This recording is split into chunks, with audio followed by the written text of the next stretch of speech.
আমরা সবাই একদিন হব লাশ। জোরে বলুন তো কি হব? বিশ্বাস হয়? আমার নাম ওমর ফারুক সিদ্দিকী, মারা যাওয়ার সাথে সাথে আর বলবে না যে ওমর ফারুক সিদ্দিকীকে ঘর থেকে বের করো। মারা যাওয়ার সাথে সাথে বলবে যে লাশটা ঘর থেকে বের করো। কথা কি ঠিক? পৃথিবীতে আসার সিরিয়াল আছে, যাওয়ার কোনো সিরিয়াল আছে? পৃথিবীতে এসেছিলাম যেভাবে, যেতে হবে, কিছুই নিয়ে যেতে পারবো না। আমার প্রিয় ভাইরা, আমরা সবাই একদিন হব লাশ। কি হব?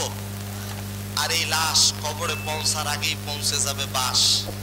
কি পৌঁছাবে? বাস পৌঁছে যাওয়ার আগেই পৌঁছে যাবে আপনার আমার লাশ। কিসের এত অহংকার, কিসের এত দাম্ভিকতা? আমার প্রিয় কলিজার টুকরা যুবক ভাইয়েরা, একটা মানুষ যখন মারা যায় মাত্র 6 দিনের মাথায় তার নখগুলো অটোমেটিক খসে যায়, 9 দিন পরে মাথার চুলগুলো পড়ে যায়, 17 দিন পরে তার পেটটা অটোমেটিক ফেটে যায়, 7 দিন পর 2 মাস পরে তার শরীরে কোনো গোশত থাকে না, কঙ্কালটা পড়ে থাকে। 90 দিন পার হওয়ার সাথে সাথে তার কঙ্কালের হাড়ের জয়েন্টগুলো সব একটা একটা করে আলাদা হয়ে যায়। মাত্র 90 দিনের মাথায় একটা লাশের কোনো অস্তিত্ব থাকে না। কিসের এত অহংকার, কিসের এত দাম্ভিকতা? এজন্য কবি কত সুন্দর করে বলেছেন, 6 দিন পরে নখ খসে যাবে, 9 দিন পরে চুল, কবর গাহের সামান নিতে কইরো না কেউ ভুল। কবর জায়গা ভালো নয়, কবর জায়গা ভালো নয়, কবর জায়গা ভালো নয়। আমল দিয়ে কবর গৃহ সাজিয়ে নিতে হয়। 17 দিনে পেটে ফেটে শেষ, পোকার খাদ্য হবে। 60 দিন পরে গোশ থাকবে না, কঙ্কাল পড়ে রবে। 90 দিন হাড়গুলি সব, 90 দিন হাড়গুলি সব আলাদা হয়ে রয়ে। কবর জায়গা ভালো নয়, কবর জায়গা ভালো নয়। আমল দিয়ে কবর গৃহ সাজিয়ে নিতে হয়। মারা যাওয়ার সাথে সাথে আপনার লাশের সাথে আপনার মা বাবা, স্ত্রী, সন্তান, প্রতিবেশী, বন্ধু বান্ধব, কাছের জন, প্রিয়জন, আওয়াজ দিয়ে বলেন কেউ কি সঙ্গে যাবে? জোরে বলেন যাবে? যাবে না। আমি আপনাদের সামনে আল্লাহ পাকের পবিত্র মহাগ্রন্থ আল কোরআন, এই কিতাবে মোট 114টি সূরা রয়েছে। একটু আওয়াজ দিয়ে অ্যানসার দিতে হবে, বলেন কতটি সূরা? 114টি সূরা রয়েছে। তন্মধ্যে সিরিয়াল অনুযায়ী 112 নম্বর সূরা, সূরাটির নাম হলো সূরা ইখলাস। সূরাটির নাম কি? একেবারে সুপরিচিত একটা সূরা আমি আপনাদের সামনে তেলাওয়াত করেছি। আলহামদুলিল্লাহ বলেন। সূরা ইখলাস সবাই পারেন তো? মাঝে মাঝে কাউকে যদি বলি সূরা ইখলাস পারেন, বলছে না সূরা ইখলাস পারি না। কি পারেন? কয় কুল হু আল্লাহু আহাদ, এই সূরা পারি।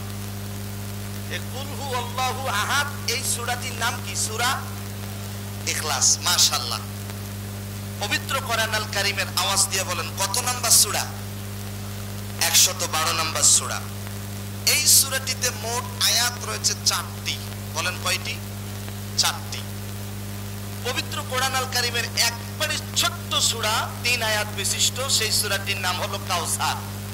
ইন্না আ'তাইনা কাল কাউসার ফাসাল্লি লিরাব্বিকা ওয়ানহার ইন্না শানিআকা হুয়াল আবতার।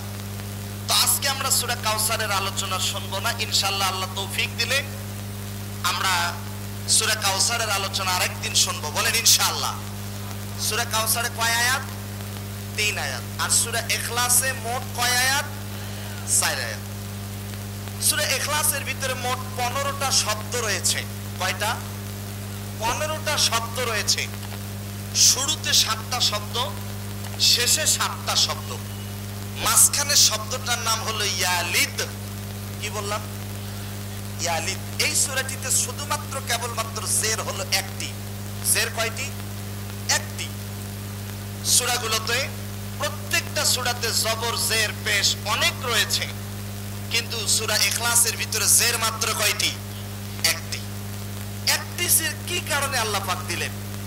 মাঝখানের শব্দটা ইয়ালিদ, শুরুতে 7টা শব্দ, শেষে 7টা শব্দ। এই 15টা শব্দ দিয়ে আল্লাহ পাক আমাদেরকে কি মেসেজ দিলেন, এই মেসেজটা আজকে আমরা আজকের মাহফিল থেকে জানার চেষ্টা করব। একটু আওয়াজ দিয়ে জোরে বলেন না ইনশাআল্লাহ। আর একটু জোরে বলেন। সূরাটি নাজিল হয়েছে মক্কায়। রাসূলুল্লাহ সাল্লাল্লাহু আলাইহি ওয়াসাল্লামের মক্কি জিন্দেগিতে আল্লাহ পাক এই সূরাটি নাজিল করেছেন। সুবহানাল্লাহ বলেন।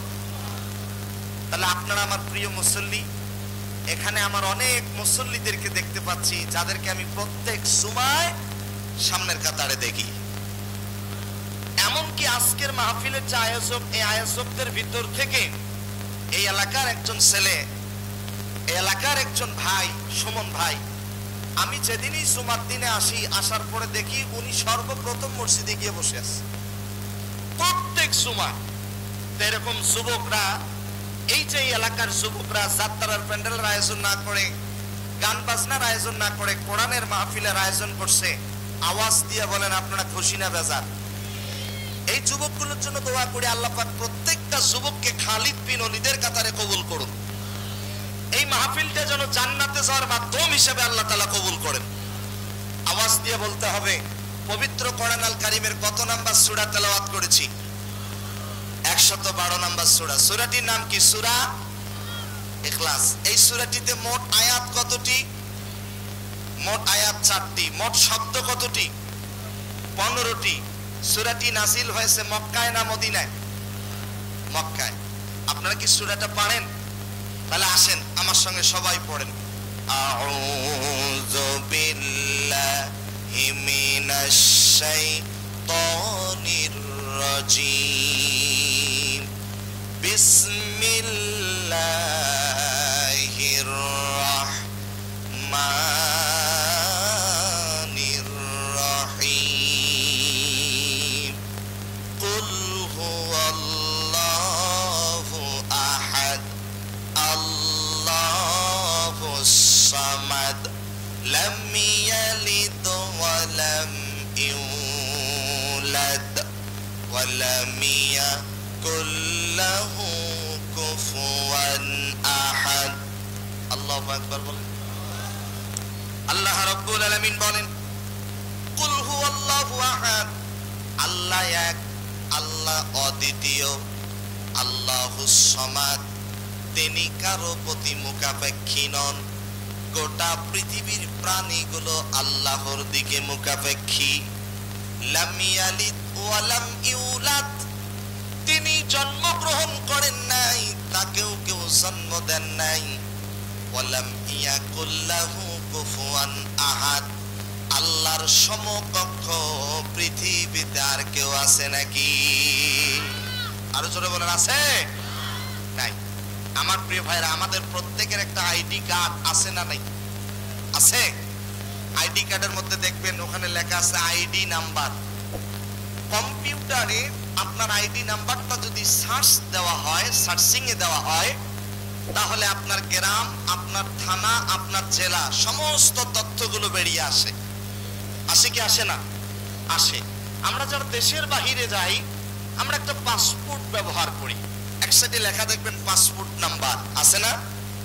পাসপোর্ট নাম্বার যদি সার্চিং এ দেন, আপনার সমস্ত তথ্যগুলো বেরিয়ে আসবে। আসবে কি আসবে না? আসবে। আপনার পুরো পরিচয় যদি জানতে চাই, আইডি নাম্বার দিয়ে সার্চ দিলে সব তথ্যগুলো বের হয়ে আসবে। আল্লাহ পাক সুবহানাহু ওয়া তাআলা আইডি কার্ড হচ্ছে পবিত্র মহাগ্রন্থ আল কোরআনের 112 নম্বর সূরা, সূরাতুল ইখলাস। আরেকটু জোরে বলেন। আসেন তো আমরা আল্লাহ তাআলার একটু পরিচয় সম্পর্ক জেনে নেই, জানার চেষ্টা করি। বলেন না ইনশাআল্লাহ? আরেকটু জোরে বলেন ইনশাআল্লাহ। সূরাটি একেবারেই ছোট। সূরাটি কখন নাজিল হলো, কোন ঘটনাকে কেন্দ্র করে নাজিল হলো, আমরা সূরার শানে নুজুলটাও জানবো। তবে জানার আগে এই সূরার কি ফজিলত, অত্যন্ত গুরুত্বপূর্ণ একটি সূরা। আসেন তো আমরা 2-1 মিনিট এই সূরার ফজিলত সম্পর্কে একটু জানার চেষ্টা করি। আমার প্রিয় ভাইয়েরা, রাসূল করিম সাল্লাল্লাহু আলাইহি সাল্লাম মসজিদে নববীতে বসে আছেন। মসজিদে নববীতে বসে থাকা অবস্থায় একজন ফেরেশতা, নাম হলো জিবরিল আমিন, জিবরিল আমিন নবীজির কাছে চলে এসেছে। আল্লাহর নবী রাহমাতাল লিল আলামিন মসজিদে নববীতে বসে আছেন, আর নবীজির পাশেই বসে আছেন হযরত আবু যার গিফারি। সুবহানাল্লাহ বলেন। জিবরিল আমিন মসজিদের ভিতরে প্রবেশ করে আবু যারকে ডেকে বলছে, ও আবু যার, তুমি কেমন আছো? নবীজি সাল্লাল্লাহু আলাইহি সাল্লাম জিবরিল আমিনকে ডেকে বলেন, ও জিবরিল আমিন, তুমি আবু যারকে কিভাবে চেনো? পূর্বের থেকে কোনো পরিচয় আছে নাকি? এই কথা বলার সঙ্গে সঙ্গে জিবরিল আমিন উত্তরে বলেন, ইয়া রাসূলুল্লাহ, ও আল্লাহর নবী, আমি আবু যার গিফারিকে পূর্বের থেকেই চিনি। শুধু আমি একাই নই, আল্লাহ তাআলার যত ফেরেশতা আছে সকল ফেরেশতাগুলি হযরত আবু যার গিফারিকে চেনে। কেমনে চেনে, কিভাবে চেনে? জিবরিল আমিন উত্তরে বলেন, ইয়া রাসূলুল্লাহ, হযরত আবু যার গিফারি রাদিয়াল্লাহু তাআলা আনহু সব সময় দুইটা আমল করে। জোরে বলেন, কয়টা? সব সময় দুইটা আমল করে। এক নাম্বার আমল হলো হযরত আবু যার গিফারি সব সময় নিজেকে ছোট মনে করে, ক্ষুদ্র মনে করে।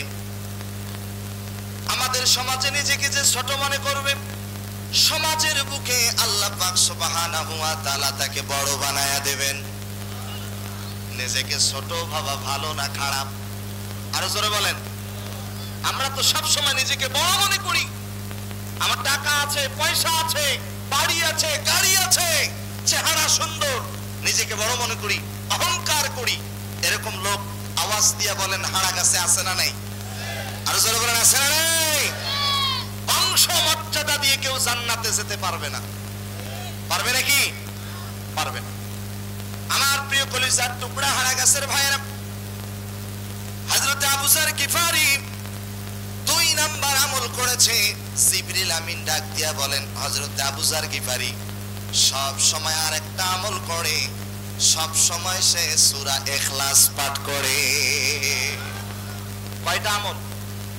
দুইটা আমলের কারণে যত ফেরেশতা আছে সব ফেরেশতারা হযরত আবু যার গিফারিকে চেনে। বলেন না সুবহানাল্লাহ। এক নম্বরে নিজেকে কি মনে করতে হবে? ছোট। দুই নম্বরে কোন সূরার আমল করেছে? কোন সূরা? সূরা ইখলাস। আমার প্রিয় ভাইরা, তাফসিরে নুরুল কোরআনের ভিতরে এসেছে, যাদের বাড়িতে তাফসিরে নুরুল কোরআন আছে, তাফসিরে নুরুল কোরআন খুলে দেখবেন হযরত সাহাব ইবনে সাদ রাদিয়াল্লাহু তাআলা আনহু থেকে বর্ণিত, নবীজির নিকট একজন গরীব সাহাবী এসে বললেন, ইয়া রাসূলুল্লাহ, আমার খুবই অভাব অনটন, আমি কোথায় যাব, কি করব?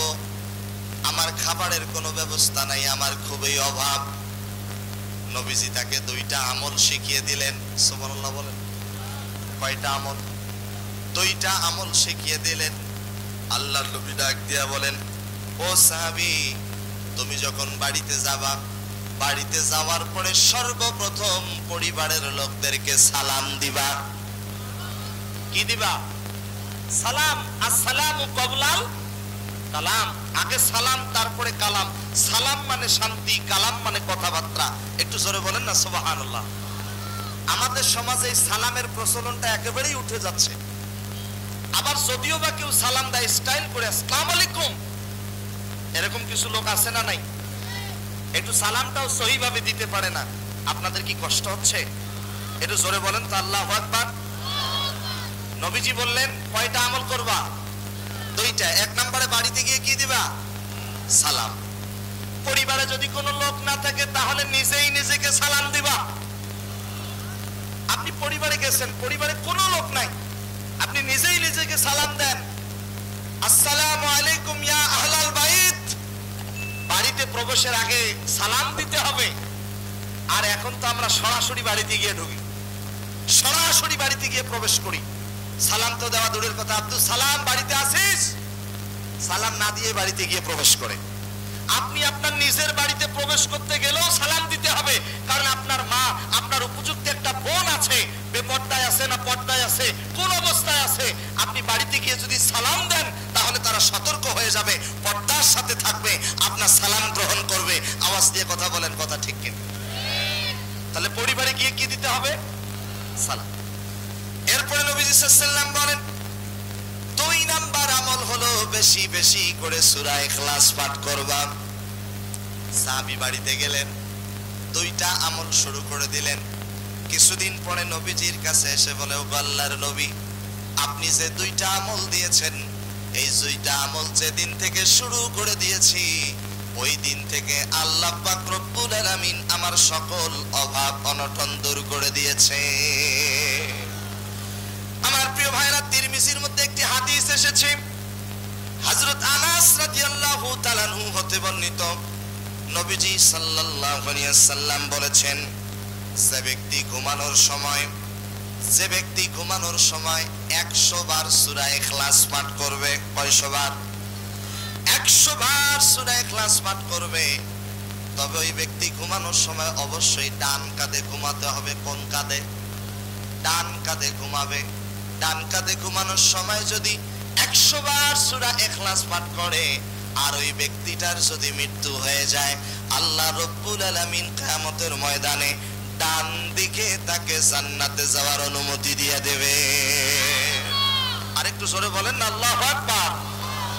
আমার প্রিয় ভাইরা, তাফসীরে কাবীরের ভিতরে এসেছে, যে ব্যক্তি প্রতিদিন 100 বার সূরা ইখলাস পাঠ করবে, আল্লাহ পাক রব্বুল আলামিন তার পূর্বের 50 বছরের গুনাহ মাফ করে দেবেন।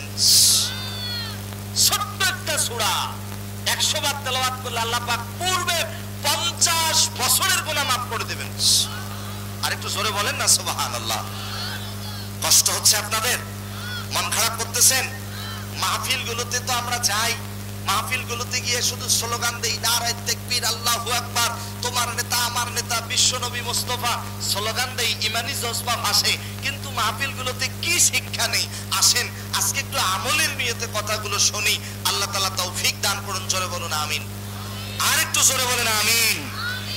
আমার প্রিয় ভাইরা, তাফসীরে নুরুল কুরআনের ভিতরে এসেছে, নবীজি সাল্লাল্লাহু আলাইহি সাল্লাম বলেছেন, যে ব্যক্তি প্রতিদিন 10 বার সূরা ইখলাস পাঠ করবে, আল্লাহ পাক রব্বুল আলামিন জান্নাতের ভিতরে তার জন্য একটা ঘর তৈরি করবেন। হযরত ওমর রাদিয়াল্লাহু তাআলা আনহু বলেন, ইয়া রাসূলুল্লাহ, তাহলে তো আল্লাহ পাক আমাদের জন্য অনেকগুলো ঘর বানাবেন। আল্লাহর নবী বলেন, ওমর, তোমরা যেটা আশা করেছো তার থেকেও বেশি আল্লাহ পাক তোমাদেরকে দান করবে। আমার প্রিয় ভাইরা, এইভাবে যদি সূরা ইখলাসের ফজিলত বলতে যাই, ফজর পর্যন্ত চলে যাবে।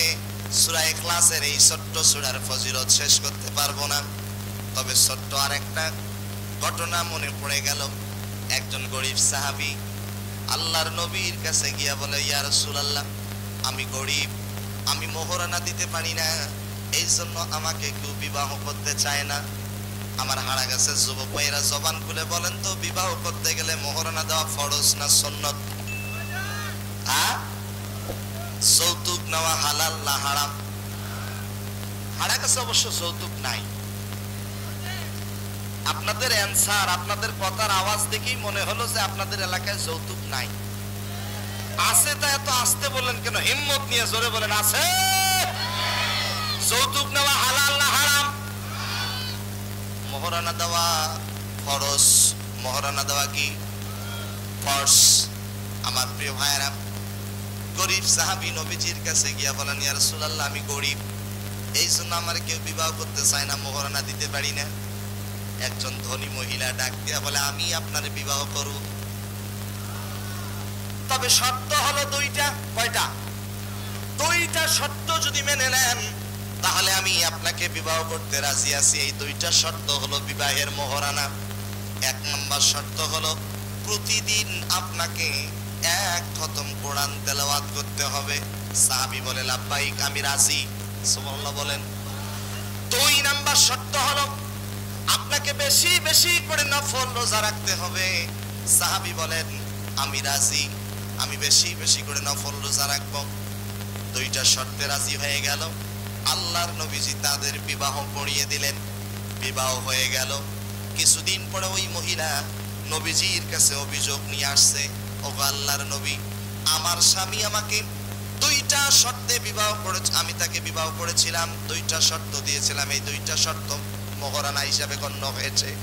1 নম্বর শর্ত, প্রতিদিন 1 খতম কোরআন তেলাওয়াত করবে, ওয়াদা দিয়েছে।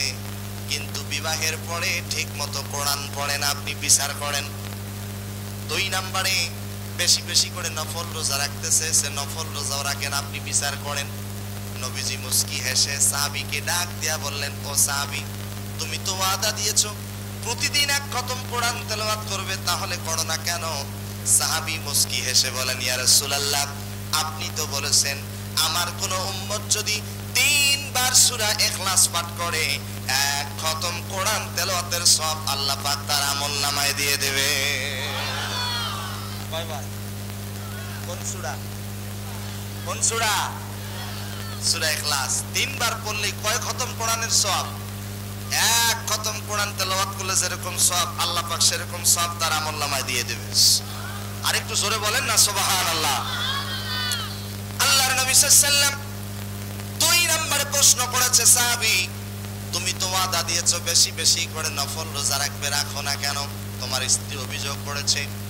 সাহাবী মুস্কি হেসে বললেন, ইয়া রাসূলুল্লাহ, আপনি তো বলেছেন ইয়া রাসূলুল্লাহ রমজান মাসে রোজা আল্লাহ পাক ফরজ করে দিয়েছেন। রমজান মাসের রোজা কি ফরজ? রমজান মাসের পরের মাসটার নাম হলো শাওয়াল মাস। ওগো আল্লাহর নবী, আপনি তো বলেছেন কেউ যদি রমজান মাসের পরে শাওয়াল মাসে 6টি রোজা দেয় 1 বছর রোজা রাখার সব আল্লাহ পাক তার আমলনামায় দিয়ে দেয়। আল্লাহর নবীজি মুস্কি হেসে বললেন, তোমরা চলে যাও, সুখে শান্তিতে সংসার করো। আমার প্রিয় ভাইরা, এইভাবে যদি সূরা ইখলাসের বর্ণনা দিতে যাই ফজর হয়ে যাবে, শেষ করা সম্ভব হবে না। এবার আসেন, এই সূরাটি কখন নাজিল হলো, কোন ঘটনাকে কেন্দ্র করে নাজিল হলো? তাফসীরের ভিতরে এসেছে উবাই ইবনে কাব রাদিয়াল্লাহু তাআলা আনহু হতে বর্ণিত, মুশরিকরা, কিছু মুশরিক আল্লাহর নবী সাল্লাল্লাহু আলাইহি সাল্লামকে প্রশ্ন করেছে, ওগো আল্লাহর নবী, আপনি যদি সত্যিকারে আল্লাহর নবী হয়ে থাকেন তাহলে বলেন, আপনি যে আল্লাহর দাওয়াত দিচ্ছেন ওই আল্লাহর বংশ মর্যাদা একটু বলেন, ওই আল্লাহর বংশ নামাটা একটু পড়ে শোনান। ওই আল্লাহর বাবার নাম কি? ওই আল্লাহর স্ত্রী আছে না নাই? ওই আল্লাহর সন্তান আছে না নাই? নাউজুবিল্লাহ বলেন। এইভাবে যখন প্রশ্ন করেছে, অপর আরেক বর্ণনা এসেছে নবীজিকে প্রশ্ন করা হয়েছে, আপনি যে আল্লাহর দাওয়াত দিচ্ছেন ওই আল্লাহ কিসের তৈরি? স্বর্ণের তৈরি না রৌপ্যের তৈরি? আগুন দিয়ে তৈরি না লোহা দিয়ে তৈরি না তামা দিয়ে তৈরি? এইভাবে যখন নবীজিকে প্রশ্ন করেছে, নবীজি রেগে গিয়েছে। এমত অবস্থায় আল্লাহ পাক সুবহানাহু ওয়া তাআলা জিবরিল আমিনের মাধ্যমে সূরাতুল ইখলাস নাজিল করে দিয়েছেন। আরেকটু জোরে বলেন না আল্লাহু আকবার। সূরাতুল ইখলাস নাজিল হয়ে গেল, কুল হুয়াল্লাহু আহাদ, আল্লাহ এক, আল্লাহ অদ্বিতীয়, আল্লাহর কোনো বংশ নামা নাই, আল্লাহর বাবা নাই, মা নাই, স্ত্রী নাই, সন্তান নাই। কুল হুয়াল্লাহু আহাদ, আল্লাহ এক, আল্লাহ অদ্বিতীয়, আল্লাহুস সামাদ, তিনি কারো প্রতি মুখাপেক্ষী নন। গোটা পৃথিবীর প্রাণীগুলো আল্লাহর দিকে মুখাপেক্ষী।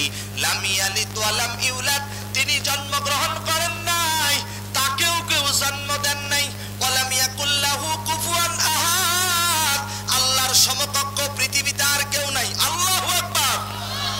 আমার হাড়ে গাছের ভাইরা, জবান খুলে বলেন তো, আল্লাহ তাআলার সমকক্ষ পৃথিবীতে আর কেউ আছে নাকি? আর জোরে বলেন, আছে? পৃথিবীতে একজন নিজেকে রব হিসেবে দাবি করেছিল, যার লাশটা আল্লাহ পাক শুটকি বানায় মিশরের জমিনে রেখে দিয়েছে।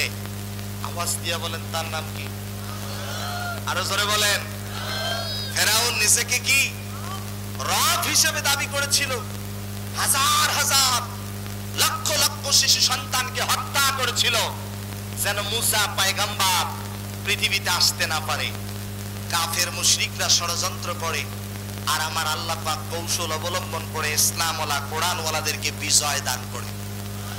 আরেকটু জোরে বলবেন না সুবহানাল্লাহ।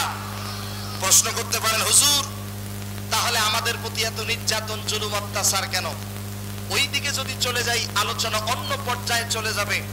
শুধু এতটুকুন আপনাদেরকে ইঙ্গিত দিতে চাই আমার প্রিয় ভাইয়েরা, পূর্ব দিকে সূর্যটা যেমন সত্য, পশ্চিম দিকে সূর্য অস্ত যা যেমন সত্য, আসমান সত্য, জমিন সত্য, কোরআন সত্য, হাদিস সত্য। আল্লাহি বিল্লাহি তাল্লাহি, আল্লাহর নামের কসম করে বলি, গোটা পৃথিবীতে কোরআনের রাজ কায়েম হবেই হবে। এটা তার থেকে অতি উত্তম সত্য কথা। জোরে বলেন ইনশাআল্লাহ। গোটা পৃথিবীতে কোরআনের আইন বাস্তবায়ন হোক। আওয়াজ দিয়ে বলেন আমরা চাই কি চাই না? আস্তে বলবেন না, জোরে বলেন চাই কি চাই না? সত্য আছে যেখানে, সত্য নাই যেখানে। আল্লাহ তাআলা সত্যের পক্ষে আমাদের সবাইকে স্লোগান দেওয়ার তৌফিক দান করুন। আরেকটু জোরে বলেন আমিন। তুমি মেসওয়াক করার ফজিলত তো জানো, খাবার শেষে মিষ্টি মুখের হাদিসটা মানো, শুধু হক কথাটা উচ্চ স্বরে বলতে পারো না, অন্যায় দেখে বারুদ হয়ে চলতে পারো না। কেমন মুসলমান তুমি একটু ভাবো না, কেমন তোমার ঈমান একটু বলো না। তুমি যে কালেমার দাওয়াত দিলে বুকেতে নেয় তুলে, দেখো সেই কালেমার দাওয়াত দিয়ে কত জোনাস ছেলে। তুমি যে কোরআনের ওয়াজ করলে হাদিয়া তোহফা মেলে, দেখো সেই কোরআনের ব্যাখ্যা লিখে কেউ ফাঁসিতে ঝোলে। তুমি দুনিয়ার মোহে জীবনের মায়া ছাড়তে পারো না, আল্লাহ রাহে প্রাণ বিলিয়ে দিতে জানো না। কেমন মুসলমান তুমি একটু ভাবো না, কেমন তোমার ঈমান একটু বলো না। কোন সূরা বলে গেছেন? কোন সূরা? সূরা ইখলাস। সূরা ইখলাসের নাম শুধু সূরা ইখলাস নয়, সূরা ইখলাসের আরো 3টা প্রসিদ্ধ নাম আছে। অনেকগুলো নাম, তার মধ্যে প্রসিদ্ধ নাম কয়টা? 3টা। এক নম্বরে হলো তাওহীদ, এই সূরাটিতে একত্ববাদের কথা বলা হয়েছে। 2 নম্বরে হলো মাআরিফা, এই সূরাটিতে আল্লাহ তাআলার পরিচয় তুলে ধরা হয়েছে। 3 নম্বরে হলো সামাদ। সামাদ শব্দের অর্থ হলো অমুখাপেক্ষী। গোটা পৃথিবীর প্রাণীগুলো কার দিকে মুখাপেক্ষী? কার দিকে? আল্লাহর দিকে মুখাপেক্ষী। সামাদ শব্দের অর্থ হলো 3টা। কয়টা? 3টা। 1 নাম্বার সামাদ শব্দের অর্থ হলো যার কোনো ভয় নাই। সুবহানাল্লাহ বলবেন? আরেকটু জোরে বলেন। আমাদের ভয় আছে না নাই? আছে, কিন্তু আমার আল্লাহর কোনো ভয় আছে? যার কোনো ভয় নাই। 2 নম্বরে সামাদ শব্দের অর্থ হলো যিনি পানাহার করেন না। গোটা পৃথিবীর প্রাণীগুলোকে যিনি পানাহার করান, সেই রবের নাম কি? আরো জোরে বলেন। আটলান্টিক মহাসাগরে বিশাল বড় বড় তিমি মাছগুলোকে খাওয়ান কে? পিপিলিকা সহ যত প্রাণী আছে সকল প্রাণীর খাদ্যের পিপাসার পানির ব্যবস্থা করেন কে? আল্লাহ পাক। যিনি পানাহার করেন না, গোটা পৃথিবীর প্রাণীগুলোকে পানাহার করান। 3 নম্বরে সামাদ শব্দের অর্থ হলো যিনি কর্ম সম্পর্কে একেবারেই নিখুঁত, যার কর্ম হলো একেবারেই ত্রুটিমুক্ত, যিনি নিখুঁত ভাবে কর্ম করেন। যেমন আল্লাহ পাক সুবহানাহু ওয়া তাআলা বলেন, লাকাদ খালাকনাল ইনসানা ফি আহসানি তাকওয়িম। আল্লাহ তাআলা বলেন আমি মানুষকে চাঁদের থেকেও সুন্দর করে বানাইছি। আল্লাহ পাক কত নিখুঁত ভাবে আপনাকে আমাকে সৃষ্টি করেছেন। ও আমার কলিজার টুকরা যুবক ভাই, এই যে একসাথে 3 জন দৃষ্টি কঠোর। একজন যাওয়া যায়, এটা মেনে নেওয়া যায়, কিন্তু একসাথে 3 জন, এটা দৃষ্টি কঠোর। জামাতের সাথে যাচ্ছে। কথা বুঝেন নাই মনে হয়? আমার কথা কি বুঝেন? কষ্ট হচ্ছে না তো? তাহলে একটু জোরে বলেন আল্লাহু আকবার।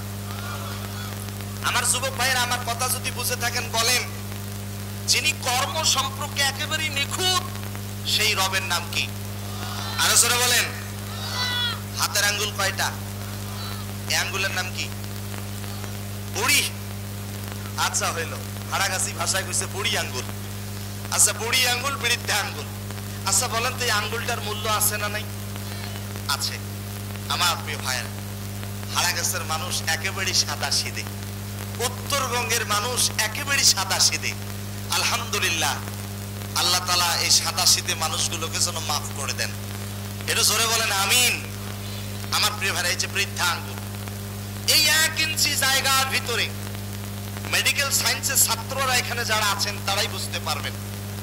এই 1 ইঞ্চি জায়গার ভিতরে মেডিকেল সায়েন্স বলেন, এই 1 ইঞ্চি জায়গার ভিতরে একটা নয়, দুইটা নয়, আল্লাহ পাক প্রত্যেকটা মানুষের বৃদ্ধাঙ্গুলের 1 ইঞ্চি জায়গার ভিতরে 157টা রেখা আলাদা আলাদা করে দান করেছে। কেউ যদি কলম দিয়ে সিগনেচার করাইছে, দেখেন কলম দিয়ে স্বাক্ষর দেয়, যত বড় কঠিন সিগনেচার স্বাক্ষর হোক না কেন, এই সিগনেচারটা কিন্তু নকল করা সম্ভব। কিন্তু আপনি যদি একবার টিপসই দেন, আওয়াজ দিয়ে বলেন, এই টিপসইটা কি কখনো নকল হবে?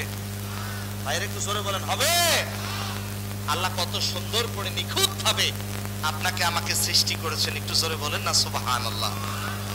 শুধু কি তাই আমার ভাইয়েরা, আপনি সিগনেচার দিবেন, স্বাক্ষর দিবেন, স্বাক্ষরটা নকল হয়, কিন্তু টিপসই কখনো নকল হয় না। এই যে আপনাকে আল্লাহ তাআলা স্কিন দিয়েছে, চামড়া দিয়েছে, মাথা থেকে পা পর্যন্ত যতগুলো আল্লাহ পাক স্কিন দিয়েছে, চামড়া দিয়েছে, এক একটার এক একটা নাম। আমার প্রিয় ভাইরা, দেখেন কত প্রকার স্কিন, কত প্রকার চামড়া এই 3.5 হাত বডির ভিতরে। মেডিকেল সায়েন্স বলেন, প্রত্যেকটা মানুষের চেহারার মধ্যে আল্লাহ পাক সুবহানাহু ওয়া তাআলা ৯৭৬৮ প্রকার চামড়া দান করেছেন। আর একটু জোরে বলেন। বলতে পারেন হুজুর ৯৭৬৮ প্রকার চামড়া, এগুলো কোথায়? এই যে দেখেন, কপালের চামড়া একরকম, চোখের পাতা চামড়াটা নরম, এটা আরেক রকম, চোখের ভিতরে চামড়াটা আরেক রকম, নাকের উপরের স্কিনটা একরকম, নাকের ভিতরের স্কিন আর এক রকম। এই যে দেখেন, আপনার এই ডান হাতের আঙ্গুলগুলো গরম, গরম পানিতে রাখবেন, সহ্য করতে পারবে। কিন্তু আপনার শরীরে এমন জায়গায় এমন স্কিন রয়েছে, গরম পানিতে রাখলে সেটা সহ্য করা সম্ভব নয়। 3.5 হাত বডির ভিতরে আল্লাহ পাক এতগুলো স্কিন, চামড়া আপনাকে আমাকে দান করেছেন। কত সুন্দর করে নিখুঁত ভাবে আল্লাহ তাআলা আপনাকে আমাকে সৃষ্টি করেছেন। আওয়াজ দিয়ে বলেন, সেই আল্লাহর প্রশংসা করার দরকার আছে না নাই? আপনারা বললেন, সবাই বলেন আল্লাহু আকবার। এই যে আপনারা আল্লাহু আকবার বলেছেন, আওয়াজ দিয়ে বলেন তো, কারো কণ্ঠের সাথে কারো কণ্ঠের মিল আছে নাকি? আছে? কারো কণ্ঠের মিল নাই, এক একজনের কণ্ঠ এক এক রকম। সুবহানাল্লাহ বলবেন না? যদিও বা আমার দেশে নকল বক্তার অভাব নাই। কে দ্বিতীয় আজহারি, কে দ্বিতীয় সাইদি, কে দ্বিতীয় শরীয়তপুর, আছে না নাই? কারো কণ্ঠ নকল করা ঠিক না। আল্লাহ যে কণ্ঠ দিয়েছে, এই কণ্ঠই কথা বলতে হবে। আল্লাহু আকবার বলেন। নকলের অভাব নাই, আসল জায়গা মানুষ পৌঁছাইতেই পারে না। আমার প্রিয় ভাইয়েরা, এক একজনের কণ্ঠ আল্লাহ তাআলা এক এক ভাবে দান করেছেন। সুবহানাল্লাহ বলবেন না? আমার প্রিয় কলিজার টুকরা যুবক ভাইয়েরা, আল্লাহ পাক সুবহানাহু ওয়া তাআলা আপনাকে আমাকে যে কণ্ঠ দিয়েছেন, এই যে আমার দিকে তাকান, গলার 4 ইঞ্চি জায়গা, কয় ইঞ্চি? এই 4 ইঞ্চি জায়গার ভিতরে একটা নয়, দুইটা নয়, মেডিকেল সায়েন্স বলেন 27টা স্তর রয়েছে। কয়টা? 27টা স্তর রয়েছে। যুবকরা আমার দিকে তাকান। মেডিকেল সায়েন্স বলেন, যাদের 26টা স্তর কাজ করে, 27 নম্বর স্তরটা কাজ করে না, সে বোবা, কথা বলতে পারে না। জবান খুলে বলেন তো, আমাদের সমাজে বোবা মানুষ আছে না নাই? চেহারার অঙ্গ প্রত্যঙ্গ সব আছে, কিন্তু কথা বলতে পারে না, এরকম আমাদের সমাজে লোক আছে না নাই? আমি নওগাঁ জেলায় গেলাম কয়েক বছর আগে। নওগাঁ জেলায় এক হোটেলে গিয়ে বললাম, আমাকে খাবার দাও। খাবার দিল, পানি আনতে ভুলে গেল। কর্মচারীকে ডাক দিয়ে বললাম, পানি এনে দাও। যাকে পানির কথা বললাম, এত সুন্দর চেহারা, এখনো চেহারাটা চোখের সামনে ভাসে। এত সুন্দর চেহারা, তিনি চিল্লাইতে পারে না, শুধু বলতেছে মানে ইশারায় বোঝাচ্ছে যে পানি এনে দাও। তো যাকে পানি দেওয়ার জন্য ইশারা করলো, তার দিকে তাকালাম, সেও বলতেছে মানে ও বোবা। একই হোটেলে দুইজন বোবা, আশ্চর্য হয়ে গেলাম। আমার প্রিয় ভাইরা, এত সুন্দর চেহারা কিন্তু বোবা বানাইছে কে? আসতে বলবেন না, জোরে বলেন। হাসতে পারে বোবা লোকে, গাইতে পারে না। ওরা দু চোখ দিয়ে দেখতে পারে, বলতে পারে না। হাসতে পারে বোবা লোকে, গাইতে পারে না। একই মাটির তৈরি ধারা এমন কেন হলো? এই প্রশ্ন আল্লাহর কাছে শুধুই রয়ে গেল। একই ভাবে তো তৈরি, কিন্তু তারা কথা বলতে পারছে না। আমার ভাইরা, 27টি স্তর, 27টি স্তর যার কাজ করে, তার জবান থেকে বের হয় সুবহানাল্লাহ। আর একটু জোরে বলেন আল্লাহু আকবার। আপনি যে এই জিহ্বাটা দিয়ে খান, আমি কিন্তু আলোচনা করতেছি, আপনাদের মনে রাখবে সমাজ শব্দের 3 নাম্বার অর্থ, যার কর্ম একেবারেই ত্রুটি মুক্ত।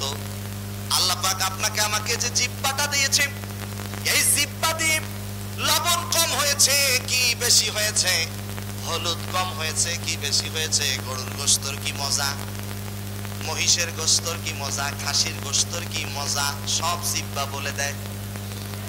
বলে না? কি বলে দেয়? এই জিহ্বাটা বলে দেয়। এই জিহ্বার ভিতরে মেডিকেল সায়েন্স বলেন, একটা নয়, দুইটা নয়, আল্লাহ পাক এই জিহ্বার ভিতরে 327টা স্তর দান করেছেন। কোন জিনিসের কি স্বাদ এই জিহ্বাই বলে দেয়। সুবহানাল্লাহ বলবেন না? একটু যদি লবণ বেশি হয়েছে, কে বলে দেয়? জিহ্বা টের পেয়ে যায় যে লবণ বেশি হয়েছে। সুবহানাল্লাহ বলবেন না? আচ্ছা, আর একটা এক্সাম্পল দেই। আল্লাহ যে কর্ম একেবারে ত্রুটি মুক্ত, এই যুবক ভাইরা একটু আমার দিকে তাকান। এই যে মাউথপিস, দুইটা মাত্র তার, এই দুইটা তারের সাহায্যে মাইক অপারেটর যদি মনে করে আমি 1000 হর্ন বাজাবো, 1000 হর্ন বাজানো সম্ভব। তার কয়টা তার? দুইটা তার দিয়ে 1000 হর্ন বাজাতে পারবে। আপনার আশ্চর্য হয়ে যাবেন, আল্লাহ পাক যে আপনাকে আমাকে চোখ দিয়েছে, এই চোখের মধ্যে কতগুলো তার সেট করে দিয়েছে, শুনলে আশ্চর্য হয়ে যাবেন। মেডিকেল সায়েন্স বলেন, আল্লাহ পাক সুবহানাহু ওয়া তাআলা এক একটা মানুষের চোখের ভিতরে আল্লাহ পাক 1,70,000 তার সেট করে দিয়েছে।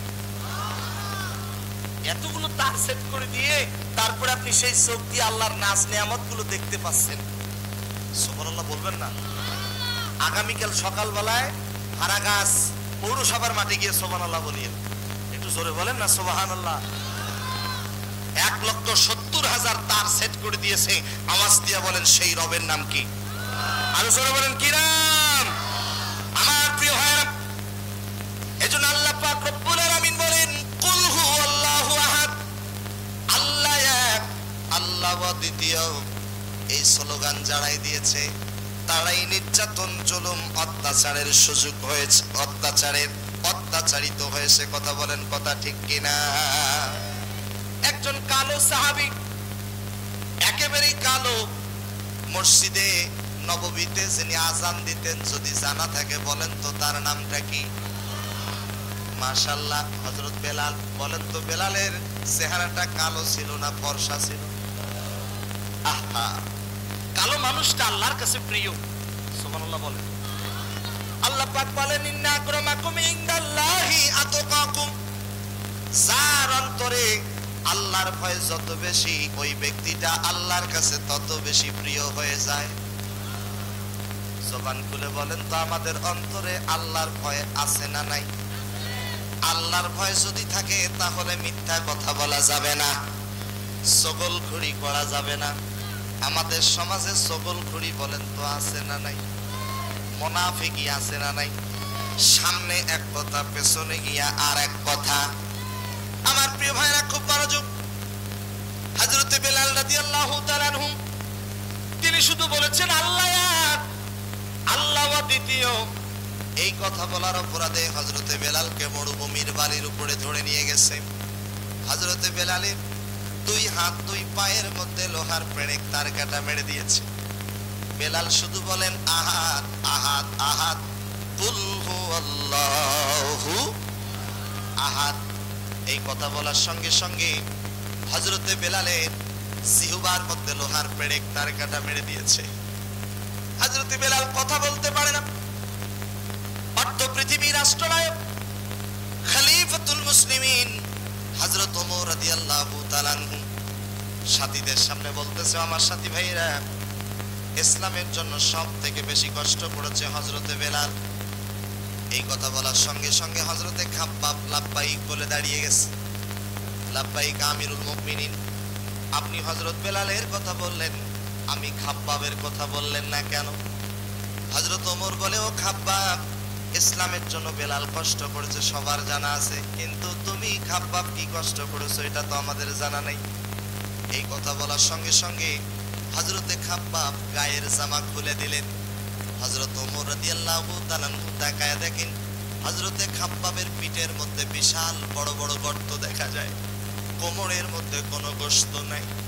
ডাক দিয়া বলে, খাব্বাব রে, তোমার পিঠের মধ্যে বিশাল বড় বড় গর্ত, কোমরের মধ্যে কোনো গোশত নাই, তুমি কেমনে বেঁচে আছো?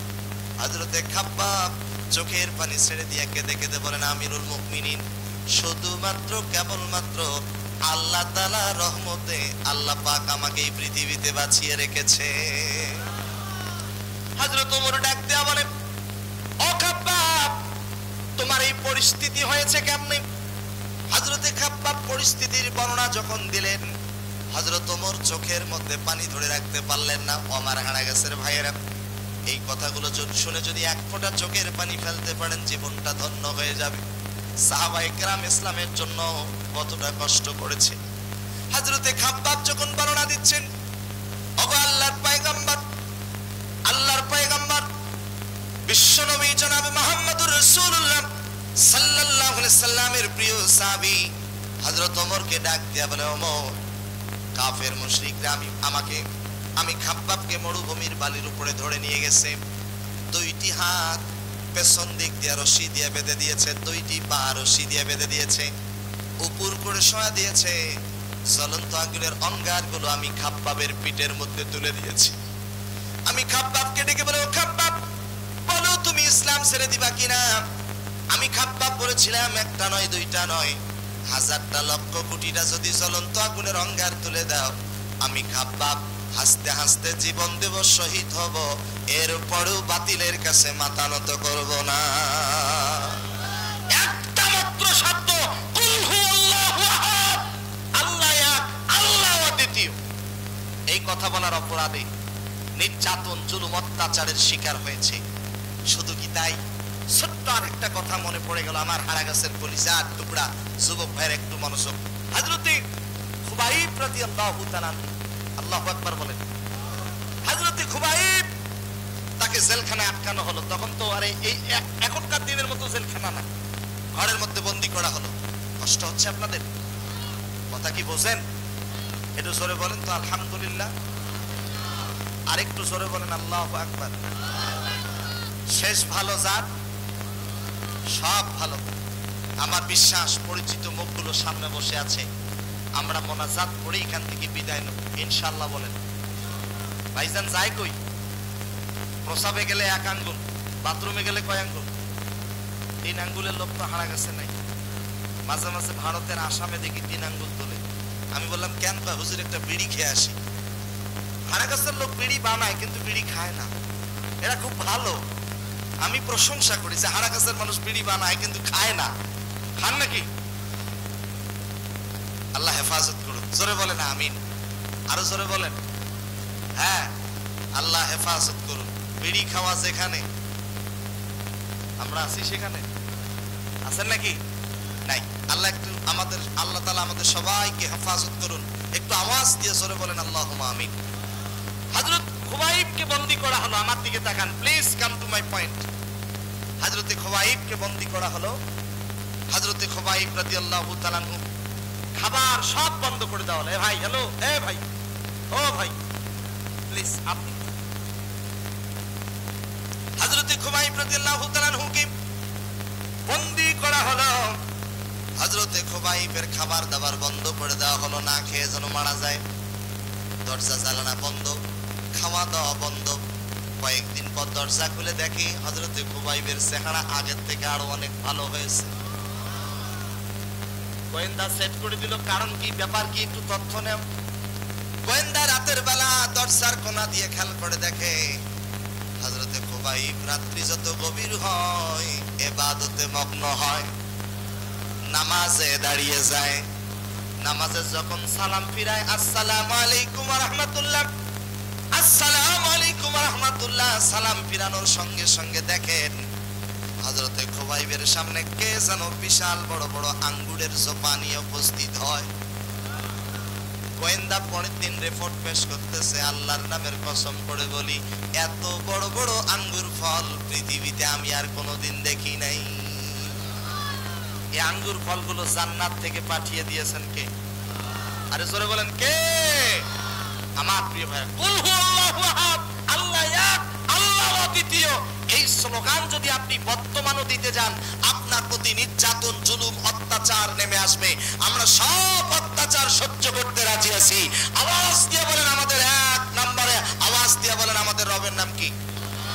আরো জোরে বলেন কি? আল্লাহ না আল্লাহ? সবাই বলেন তো আল্লাহ। মুয়াজ্জিন সাহেব যখন আযান দেয় আল্লাহ বলে না আল্লাহ বলে? বলেন না আল্লাহ। ফাযকুরুনি আযকুরুকুম ওয়াশকুরুলি ওয়ালা তাকফুরুন। আল্লাহ বলছে বান্দারে তুমি আমাকে স্মরণ করো, তোমার ডাকে সাড়া দেব। চিৎকার দিয়ে জোরে বলেন না সুবহানাল্লাহ। তোমাকে ডাকি যদি একবার আল্লাহ, আমাকে কাছে টানো বারবার। যদি পথ ভুলে যাই আমাকে দিও ঠাই, দিও দিশা এইটুকু আবদার আল্লাহ, আমাদের কাছে টানো বারবার। আমিন বলেন, এটা জোরে বলেন আল্লাহ। এই আল্লাহ শব্দটার ভিতরে 4টা অক্ষর আছে। জোরে বলেন কয়টা? এই যে দেখেন, আলিফ, লাম, লাম, হা। কয়টা? সবাই বলেন তো আল্লাহ। আরেকটু জোরে বলেন। আল্লাহ শব্দ দিয়েই আল্লাহ পাকের পরিচয় তুলে ধরছেন। কোথায় পাবেন? আল্লাহ পাক সূরা বাকারার ভিতরে বলেন, সূরা বাকারা 255 নম্বর আয়াত। যারা পারেন আমার সঙ্গে পড়েন। যে আয়াতটি আপনার আমার মাঝে আয়াতুল কুরসি নামে পরিচিত। আল্লাহ পাক বলেন, আল্লাহু লা ইলাহা ইল্লা হুয়াল হাইয়ুল কাইয়্যুম লা তাখুযুহু সিনাতুন ওয়ালা নাওম। এত আস্তে বলেন আল্লাহু আকবার, একটু জোরে বলেন না আল্লাহু আকবার। এখন একটার পর একটা আয়াত করব, আল্লাহু আকবার বলে খুশি করব কাকে? এখন বলতে পারেন হুজুর আল্লাহু আকবার বললে কি লাভ? আমার প্রিয় ভাইরা, নবীজি বলেন কেউ যদি কোরআন আল কারীমের এক একটা অক্ষর তেলাওয়াত করে আল্লাহ পাক তার আমলনামায় কমের পক্ষে 10টা করে নেকি দিয়ে দেয়। আমার তেলাওয়াত শেষে যদি আল্লাহু আকবার বলে আল্লাহকে খুশি করতে পারেন, আওয়াজ দিয়া বলেন তো প্রতিটি অক্ষরের বিনিময়ে 10টা করে নেকি দিবেন কে? আল্লাহ পাক রব্বুল আলামিন আল্লাহ শব্দ দিয়ে আর এক জায়গায় আল্লাহ তাআলার পরিচয় তুলে ধরেছেন। আল্লাহু নূরুস সামাওয়াতি ওয়াল আরদ মাসালু নূরিহি কামিশকাতিন ফিহা মিসবাহ। এই যে দেখেন আলিফ, লাম, লাম, হা। আলিফটা যদি বাদ দেন থাকে 3টা অক্ষর লিল্লাহ। জোরে বলেন কি থাকে? লিল্লাহ। এই লিল্লাহ শব্দ দিয়ে আল্লাহ তাআলার পরিচয় পাওয়া যায়। আল্লাহ পাক সুবহানাহু ওয়া তাআলা বলেন, লিল্লাহি মা ফিস সামাওয়াতি ওয়াল আরদ, লিল্লাহি মা ফিস সামাওয়াতি ওয়াল আরদ, ইন্নাল্লাহা হুয়াল গনিয়ুল হামিদ। আপনি আর একটা অক্ষর যদি বাদ দেন থাকে লাহু। কয়টা অক্ষর? লাহু। এই 2টা অক্ষর দিয়েও আল্লাহ তাআলার পরিচয় পাওয়া যায়। আল্লাহ পাক বলেন, লাহু লাহুল মুলকু ওয়া লাহুল হামদু ওয়া হুয়া আলা কুল্লি শাইইন কাদির। 2 দুইটা অক্ষর থেকে আর একটা অক্ষর যদি মাইনাস করে দেন থাকে শুধু হু, হাফেজ হু। এই একটা অক্ষর দিয়েও আল্লাহ তাআলার পরিচয় পাওয়া যায়। আল্লাহ পাক বলেন হুয়াল আউয়ালু ওয়াল আখিরু ওয়াস সাহিরু ওয়াল বাতিন ওয়া হুয়া বিকুল্লি শাইইন আলীম। আর একটু জোরে বলেন আল্লাহু আকবার। এক একটা অক্ষর দিয়ে আওয়াজ দিয়ে বলেন তো আমরা পরিচয় পাইলাম কার? আরো জোরে বলেন কার? কুল হুয়াল্লাহু আহাদ আল্লাহুস সামাদ। তিনি কারো প্রতি মুখাপেক্ষী নন, গোটা পৃথিবীর প্রাণীগুলো আল্লাহর দিকে মুখাপেক্ষী। আমি একটু আগেই বলেছি সমাদ শব্দের তিনটা অর্থ। এক নাম্বার যার কোনো ভয় নাই, দুই নম্বরে যিনি পানাহার করেন না, গোটা পৃথিবীর প্রাণীগুলোকে পানাহার করান। এখানে ছোট্ট একটা ঘটনার কথা মনে পড়ে গেছে আমার ভাইয়েরা। আপনারা কি সুলাইমান নবীর নাম শুনছেন? কি নবী? আজকে আমি জুমার দিনে সুলাইমান পয়গম্বরের আলোচনা করেছিলাম। সুলাইমান নবী যে সুলাইমান পয়গম্বর, এই সুলাইমান পয়গম্বরের কথা বাতাস শুনতো, বায়ু শুনতো, পিঁপড়াদের ভাষা তিনি বুঝতে পারতেন। সুবহানাল্লাহ বলেন। পাখিদের ভাষাও তিনি বুঝতে পারতেন। সুলাইমান পয়গম্বর একবার আল্লাহ তাআলার কাছে আরজি জানালেন, আল্লাহ গোটা পৃথিবীর প্রাণীগুলোকে আমি একটা বছর তৃপ্তি সহকারে খানা খাওয়াতে চাই। আল্লাহ বলে সুলাইমান কখনোই সম্ভব নয়। বলে আল্লাহ যদি এক বছর সময় না দাও অন্ততপক্ষে 6 মাস। আসতে 6 মাস, 6 মাস যদি না দেন 3 মাস। আল্লাহ বলে তাও হবে না। 1 মাস। আল্লাহ বলে তাও হবে না। খুব মনোযোগ। আল্লাহকে ডেকে বলে রব্বুল আলামিন যদি 1 মাস না দেন অন্ততপক্ষে আমাকে একটা দিন 3 বেলা খাওয়ার অনুমতি দেন, গোটা পৃথিবীর প্রাণীগুলোকে আমি খানা খাওয়াবো। আল্লাহ বলে এটাও সম্ভব না। সুলাইমান পয়গম্বর ডেকে বলে আল্লাহ যদি 3 বেলা না দাও অন্ততপক্ষে একটা বেলা আমাকে অনুমতি দাও, আমি গোটা পৃথিবীর প্রাণীগুলোকে একটা বেলা খানা খাওয়াতে চাই। আল্লাহ বলে সুলাইমান যেহেতু তুমি ছাড়বাই না, যাও তোমার অনুমতি দিয়ে দিলাম। সুলাইমান পয়গম্বর সকল প্রাণীগুলোকে দাওয়াত করেছে। সকল প্রাণীর ভিতরে যত প্রাণী আছে, মহিষ, ছাগল, গরু, ভেড়া, দুম্বা, মানুষ যা আছে, একেবারে সাগরের মাছ থেকে শুরু করে নিয়ে সবাই দাওয়াত পেয়েছে। আমার প্রিয় ভাইরা, সুলাইমান পয়গম্বরকে আল্লাহ পাক যখন বলে দিলেন যাও তোমার অনুমতি দিয়ে দিলাম, অনুমতি যখন পেয়েছে এবার ডাক দিয়া বলে রব্বুল আলামিন 2টা শর্ত আছে। 1 নম্বর শর্ত, আমি গোটা পৃথিবীর প্রাণীগুলোকে এক বেলা খানা খাওয়াবো। 1 বছর রান্না করার সুযোগ দেওয়া লাগবে। কয় বছর? 1 বছর রান্না করে কয় বেলা খাওয়াবে? 1 বেলা। দ্বিতীয় নম্বর শর্ত হলো এই 1 বছর রান্না করবে, এই রান্নাগুলো যেন নষ্ট না হয়, টাটকা থাকে, তাজা থাকে। এই দায়িত্ব তোমার নেওয়া লাগবে। কি চালাক দেখেন। আল্লাহ বলে যাও দায়িত্ব নিলাম। 1 বছর রান্না শুরু করে দিয়েছে। আমার প্রিয় রান্না শেষ, সাগর থেকে একটা তিমি মাছ উঠে আসছে। তিমি মাছ উঠে এসে বলতেছে আমাকে খাবার দাও, আমার ক্ষুধা লাগছে।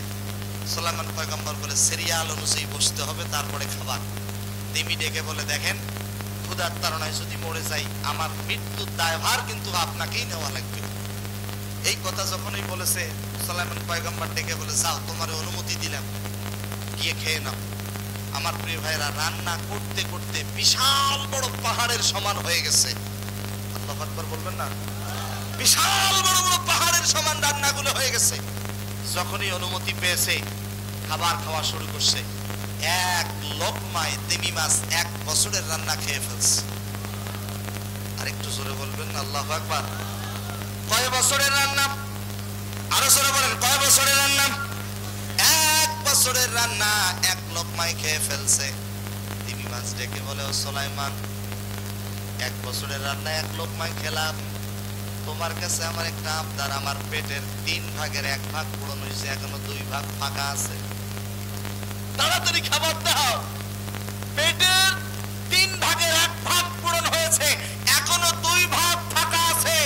আমার প্রিয় ভাইরা এই বিশাল বড় বড় তিমি মাছগুলোকে আওয়াজ দিয়া বলেন খাওয়ান কে? আর জোরে বলেন কে? সকালবেলা একটা পাখি খালি পেটে বের হয়ে যায়, সন্ধ্যাবেলা পেটটা ভরে খেয়ে ঠোঁটের মধ্যে বাচ্চাগুলোর জন্য খাবার নিয়ে আসে। সুবহানাল্লাহ বলে। গোটা পৃথিবীর প্রাণীগুলোকে খাওয়ান কে? অর্থাৎ সমাজ শব্দ 2 নম্বর অর্থ, যিনি পানাহার করেন না, গোটা পৃথিবীর প্রাণীগুলোকে পানাহার করান। আওয়াজ দিয়ে বলেন সেই রবের নাম কি? এরপরে আয়াতে আল্লাহ পাক বলেন লাম ইয়ালিদ ওয়া লাম ইউলাদ, তিনি জন্মগ্রহণ করেন নাই, তাকেও কেউ জন্ম দেন নাই। আমার প্রিয় ভাইয়েরা, আমাদের জন্ম হয়েছে, জবান খুলে বলেন তো আমাদের মা আছে না নাই? মা ছাড়া কি পৃথিবীতে আসতে পেরেছি? আল্লাহ পাক রব্বুল আলামিন বলেন ওয়ালাকাদ খালাকনাল ইনসানা মিন সুলালাতিন মিন তিন। আল্লাহ পাক বলেন আমি মানুষকে মাটি থেকে তৈরি করেছি, মাটির উপাদান থেকে তৈরি করেছি। সুবহানাল্লাহ বলেন। এরপর আল্লাহ পাক রব্বুল আলামিন বলেন, আল্লাহ তাআলা বলেন সুম্মা জাআলনাহু নুতফাতান ফি করারিম মাকিন, তারপরে আমি তাকে টপকে একটি সংরক্ষিত স্থানে, তাকে টপকে পড়া ফোঁটা থেকে তাকে সেখানে সংরক্ষিত করেছি। একটা মাত্র আমার প্রিয় ভাইয়েরা, কলিজার টুকরা যুবক ভাইরা আমার দিকে তাকান খুব মনোযোগ। এখানে যুবকদের উদ্দেশ্যে কয়েক মিনিট কথা আছে।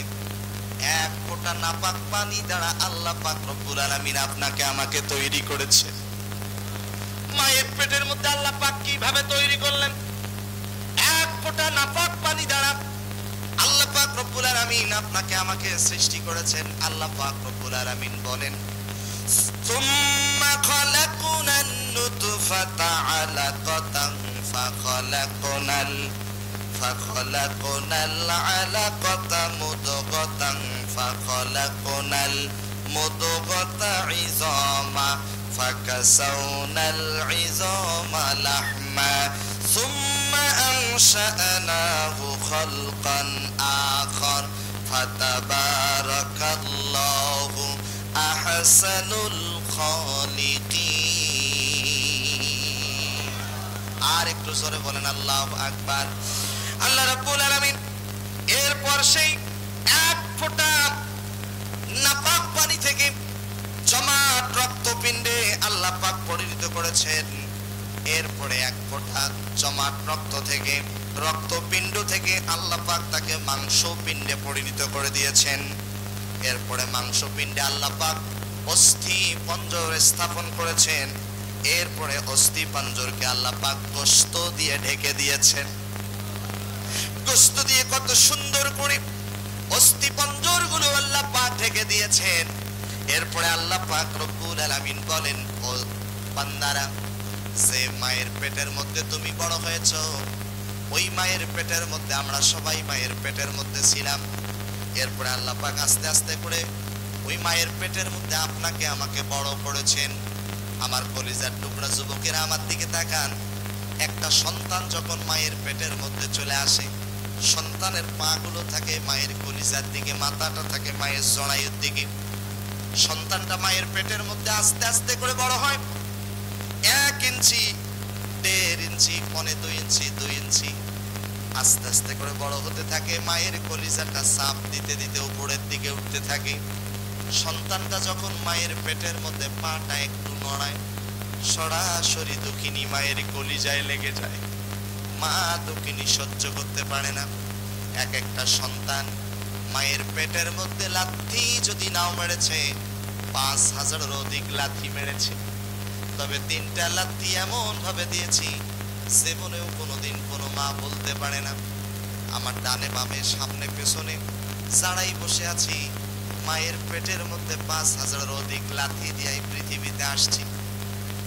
সন্তান যখন প্রসবের সময় হয়ে যায়, ওই সন্তানটা মায়ের কলিজার মধ্যে 2 পায়ের 10টা আঙ্গুল দিয়ে এত জোরে লাথি মারে, মা দুঃখিনী চিল্লায় বলে আত্মহত্যা করবো, ব্যথা সহ্য করতে পারি না। দ্বিতীয়বার যখন আঘাত দিয়েছি, মায়ের জরায়ুর নিচ দিয়া হাফ বালতির মতো রক্ত জমিনে পড়ে গিয়েছে। কোন মা রক্ত শূন্যতার কারণে ইন্তেকাল করেছে। এই জন্য নবীজি হাদিসের মধ্যে বলেন, যে মা সন্তান প্রসব করতে গিয়ে মারা যাবে, ওই মায়ের মৃত্যু আল্লাহর দরবারে শহীদের কাতারে কবুল হয়ে যাবে। মায়ের পেটের মধ্যে লাথি দিয়ে পৃথিবীতে এসেছি। যুবক ভাইরা, রহমান পাড়ার যুবক ভাইরা, হারাগাছের যুবক ভাইরা, ওই মায়ের ঋণ কিন্তু জীবনেও কোনোদিন পরিশোধ করতে পারবো না। একটা ছেলে মায়ের হাতের মধ্যে একটা সিরকুট দিয়া বলতেছে, মা আমি তোমার কাছে 40টা টাকা পাই। কিসের টাকা পাও? ছেলে সিটির মধ্যে সিরকুটের মধ্যে লিখে দিয়েছে 1। ও মা, 1 নম্বরে প্রতিদিন তুমি আমাকে হারাগাছে স্কুলে যাইতে বলো, তোমার কথা শুনে নিয়মিত আমি স্কুলে যাই, এই জন্য 10 টাকা দেওয়া লাগবে। 2 নাম্বার সিরিয়ালে লেখা আছে, মা প্রতিদিন তুমি আমাকে হারাগাছ বাজারে বাজার করার জন্য পাঠাও, আমি তোমার কথা মতো বাজার করে এনে দেই, এই জন্য 10 টাকা দিতে হবে। 3 নাম্বার সিরিয়ালে লেখা আছে, মা প্রতিদিন তুমি আমাকে আমার ছোট ভাই বোনটাকে কোলের মধ্যে দিয়ে কাজকর্ম করো, আমি আমার ছোট ভাই বোনটারে কোলের মধ্যে নেই, এই জন্য 10 টাকা দেওয়া লাগবে। 4 নাম্বার সিরিয়ালে লেখা আছে, মা প্রতিদিন রাতের বেলা তুমি ঘুমায়া যাও, ঘুমানোর আগে বলো বাবা মশারিটা খাটায়া দাও। প্রতিদিন তুমি আমাকে বলো বাবা বাড়ির ছাদের মধ্যে ফুলের বাগানে পানি দাও, এই বাবদ 10 টাকা দেওয়া লাগবে। মা সিরকুটটা হাতের মধ্যে নিয়েছে, মা এবার ডেকে বলে, বাবা তুমি 40টা টাকা পাও, আমি তোমারে দেব, তবে দেওয়ার আগে আমারও একটা সিরকুট আছে রে বাবা। আমার 1 নম্বরের সিরকুট হলো রে বাবা, আমি এই পেটের মধ্যে তোমার 1 দিন নয় 2 দিন নয় 10 মাস 10 দিন রেখেছি। বাবারে যখন খেতে বসেছি পা দিয়া লাথি মেরেছো, বমি করে ফেলে দিয়েছি, সইতে পারি নাই, হেলান দিয়েছি, কাইত হয়েছিলাম, পেটের মধ্যে লাথি মেরেছো। এ বাবা তুমি যেদিন পৃথিবীতে আসো এত জোরে জোরে লাথি মেরেছো, সেদিন বলেছিলাম বিষ খাবো, আত্মহত্যা করবো, ব্যথা সহ্য করতে পারি না। এরপরে যখন তুমি পৃথিবীতে আসলা, পৃথিবীর কোনো খাবার খাইতে পারো নাই, একমাত্র বুকের স্তনের দুধ ছাড়া। বাবারে আমি আমার বুকের স্তনের প্রায় 7.5 মনের মতো দুধ তোমারে 2.5 বছর খাওয়াইছি। এ বাবা এই 7.5 মন দুধের মূল্য কি দিবা, তাড়াতাড়ি দাও। ও বাবা আর একদিন একটা রাতের কথা তোমারে বলি, তোমার প্রচন্ড জ্বর হয়েছে, তোমার বাবা ঘুমিয়েছে, তোমার ভাই বোনগুলো ঘুমিয়েছে, তোমার দাদা দাদি ঘুমিয়েছে, কিন্তু আমি মা ঘুমাই নাই। আমি তোমার পাশে বসেছিলাম, যখন দেখি তোমার জ্বরের বেগটা বেড়ে গেছে, থর থর করে তুমি কাঁপতেছো, নিরুপায় হয়ে গভীর রাত ডাক্তারের কাছে যাইতে পারি নাই, নিরুপায় হয়ে সঙ্গে সঙ্গে ওযু করে জায়নামাজ বিছায়া আল্লাহর কাছে কেঁদে কেঁদে বলেছি, আল্লাহ আমার হায়াত কমিয়ে দাও, আর আমার কলিজার টুকরা সন্তানের হায়াত বাড়িয়ে দাও। এ বাবা আমি আমার জীবনের হায়াতটুকুন পর্যন্ত তোমারে দিয়েছি, ও বাবা এই হায়াতের বিনিময় কি দিবা, তাড়াতাড়ি দাও। আমি তোমার জন্য দোয়া করেছি, এর বিনিময় কি দিবা, তাড়াতাড়ি দাও। ছোট্ট বাচ্চাটা মায়ের হাত থেকে সিরকুটটা কেড়ে নিয়ে বলতেছে, মা আমাকে কোনো টাকা দেওয়া লাগবে না, আমিও জীবনে কোনোদিন তোমার ঋণ পরিশোধ করতে পারবো না। ও আমার হারাগাছের কলিজার টুকরা যুবক ভাইয়েরা, 2 হাত জোর করে অনুরোধ করে বলবো, যাদের মা বেঁচে আছে মারে কষ্ট দিয়েন না, যাদের বাবা বেঁচে আছে বাবারে কষ্ট দিয়েন না। নবীজি বলেন, তোমার মা তোমার বাবা তোমার জন্য জান্নাত, তোমার বাবা তোমার মা তোমার জন্য জাহান্নাম। বাপ মার খেদমত করবেন, জান্নাতে চলে যাবেন, আব্বা আম্মাকে কষ্ট দিবেন, দুঃখ ছাড়া জাহান্নাম ছাড়া কোনো উপায় থাকবে না। নবীজি বলেন, কোন সন্তান যখন মায়ের দিকে বাবার দিকে নেক নজরে একবার তাকাবে, একটা কবুল হওয়া হজের সওয়াব আল্লাহ পাক তার আমলনামায় দিয়ে দেবেন। আমার প্রিয় ভাইরা, আমি আমার নিজের কথাই বলি, মাত্র 6 বছর বয়সে আমার বাবাকে হারিয়েছি। আমার ছেলেটা কিছুক্ষণ আগে তেলাওয়াত করেছে, আপনারা শুনেছেন, আমার ছেলে হাফেজে কোরআন হাফেজ হয়েছে। বাচ্চাটা যখন কোরআন তেলাওয়াত করে কলিজাটা ভরে যায়। আগামী 21 তারিখ 21শে নভেম্বর জুম্মাপাড়া মাদ্রাসায় পাগড়ি নেবেন। আমিও মাত্র 11 মাসে আল্লাহ পাক সুবহানাহু ওয়া তাআলা এই কোরআনটা আমাকে হেফজ করার তৌফিক দান করেছিলেন। লালমনিরহাট জেলায় পাগড়ি দেওয়া হলো 19 জন ছাত্র একসাথে। 18 জন, 19 জনের বাবাকে স্টেজে ডাকা হলো। প্রত্যেকের বাবা প্রত্যেকের পিছনে এসে দাঁড়িয়ে গেছে। কিন্তু হতভাগা আমি সন্তান, মাত্র 6 বছর বয়সে বাবাকে হারিয়েছি। সবার পিছনে বাবা আছে, কিন্তু আমার পিছনে বাবা নেই। ওই দিন আমি কষ্টটা বুঝেছিলাম, বাবা হারার কি যন্ত্রণা, কি কষ্ট। কিছুক্ষণ আগে এই এলাকার একটি ছেলে একটি ইসলামী সঙ্গীত বলেছে, বাবাকে নিয়ে আমার কলিজায় নাড়া দিয়েছে। কারণ যার বাবা নেই সে জানে বাবা হারা কত ব্যথা। আমার কান্না সহ্য করতে না পারি আমার একজন উস্তাদ হাফেজ রফিকুল ইসলাম দৌড়ে এসে আমার পেছনে দাঁড়িয়ে গিয়ে বলতেছে, বাবা কেঁদো না রে, কেঁদো না বাবা, আজকের থেকে আমি তোমার বাবা হয়ে গেলাম। আমি তোমার বাবা হয়ে পেছনে দাঁড়িয়ে গেলাম। সেদিন হাফেজ হয়েছিলাম, পাগড়ি নিয়েছিলাম, ওই দিন বুঝেছিলাম বাবা হারার কি কষ্ট, কি যন্ত্রণা। এই জন্য হারা গাছের ভাইদেরকে বলবো, মা রে কষ্ট দিয়েন না, বাবারে কষ্ট দিয়েন না। স্ত্রীকে নিয়ে সুন্দর সংসার করেন, অথচ মা অন্যের দাঁড়ে দাঁড়ে ঘরে। বাবাকে আপনি স্ত্রীকে নিয়ে সংসার করেন, গোশত খান, মাছ খান, কিন্তু আপনার মা আপনার বাবা কি খাচ্ছে কি না খাচ্ছে এই খোঁজ খবর আপনি নেন না। বিনয়ের সাথে বলবো, নবীজি বলেন, কোন সন্তান যদি মায়ের দিকে বাবার দিকে নেক নজরে একবার তাকায়, একটা কবুল বা হজের সব আল্লাহ পাক তার আমলনামায় দিয়ে দেয়। একজন সাহাবী প্রশ্ন করেছেন, ইয়া রাসূলুল্লাহ, কোন সন্তান যদি মায়ের দিকে বাবার দিকে 100 বার তাকায় তাহলে কি হবে? নবীজি বলেন, 100 বার যদি নেক নজরে তাকায়, 100 কবুল বা হজের সব আল্লাহ পাক তার আমলনামায় দিয়ে দেয়।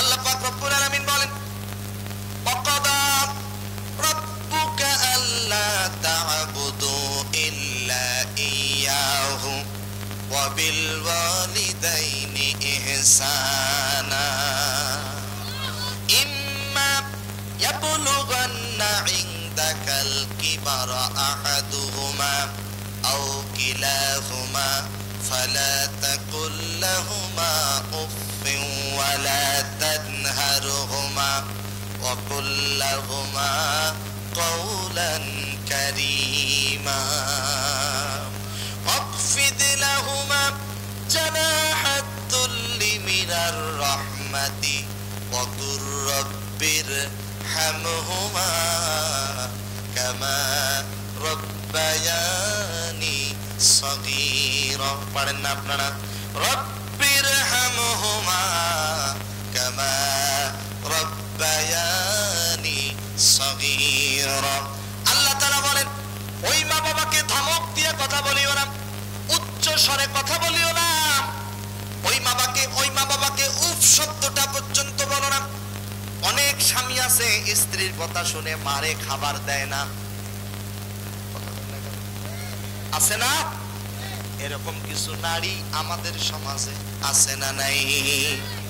মা বোনদের জন্য কিছু বলা দরকার, কারণ ওরাই তো বারবার দেশের সরকার।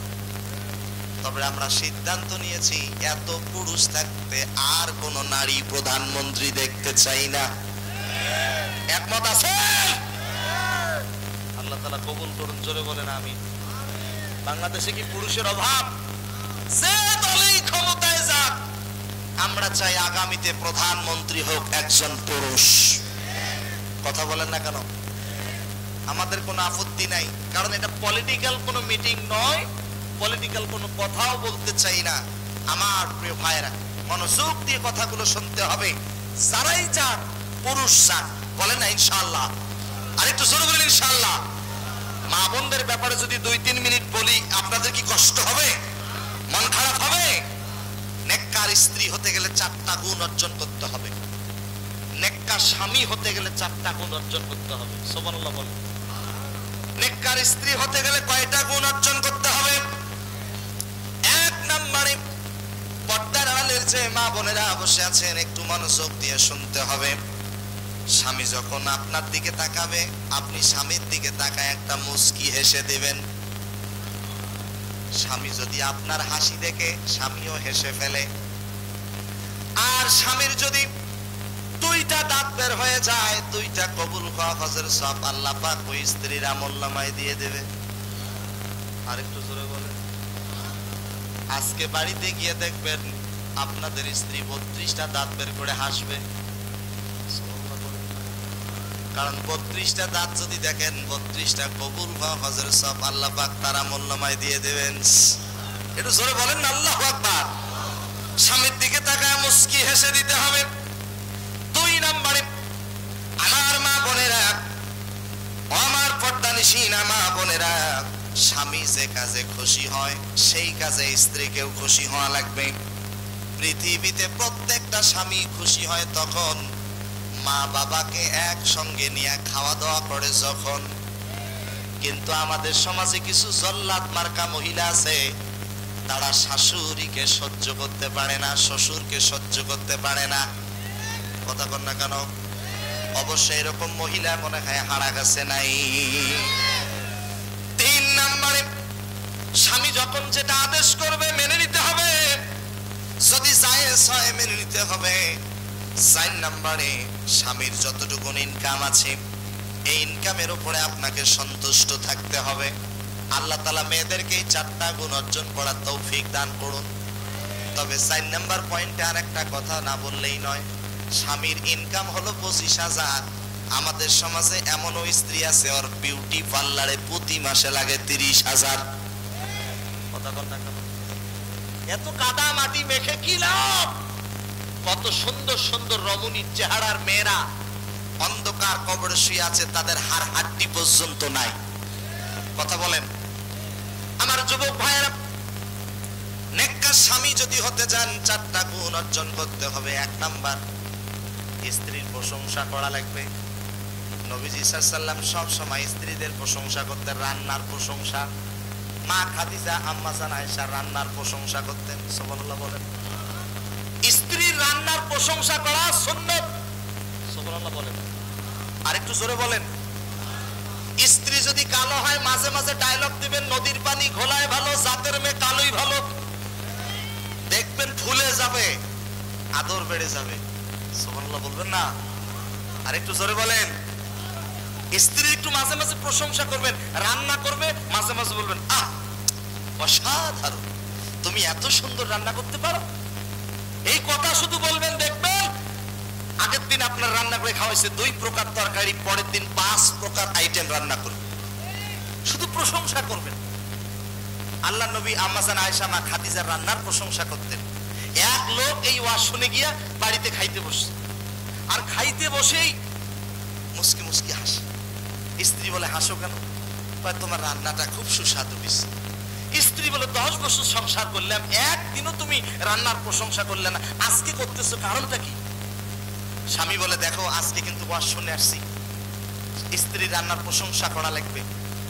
তো স্ত্রী তেলে বেগুনে ভেজে উঠছে, বলছে, দেখো তুমি তো গরুর গোশত রান্নার প্রশংসা করতেছো, আমার শরীরটা ভালো নাই। হইছে তুমি রহমান পাড়া ওয়াক্তিয়া মসজিদ যুব সমাজের মাহফিলে গেছিলা, আমার শরীরটা খারাপ ছিল, রান্না করতে পারিনি, পাশের ঘরের ভাবি গরুর গোশত রান্না করে পাঠাই দিয়েছে, আর তুমি সেই রান্নার প্রশংসা করতেছো।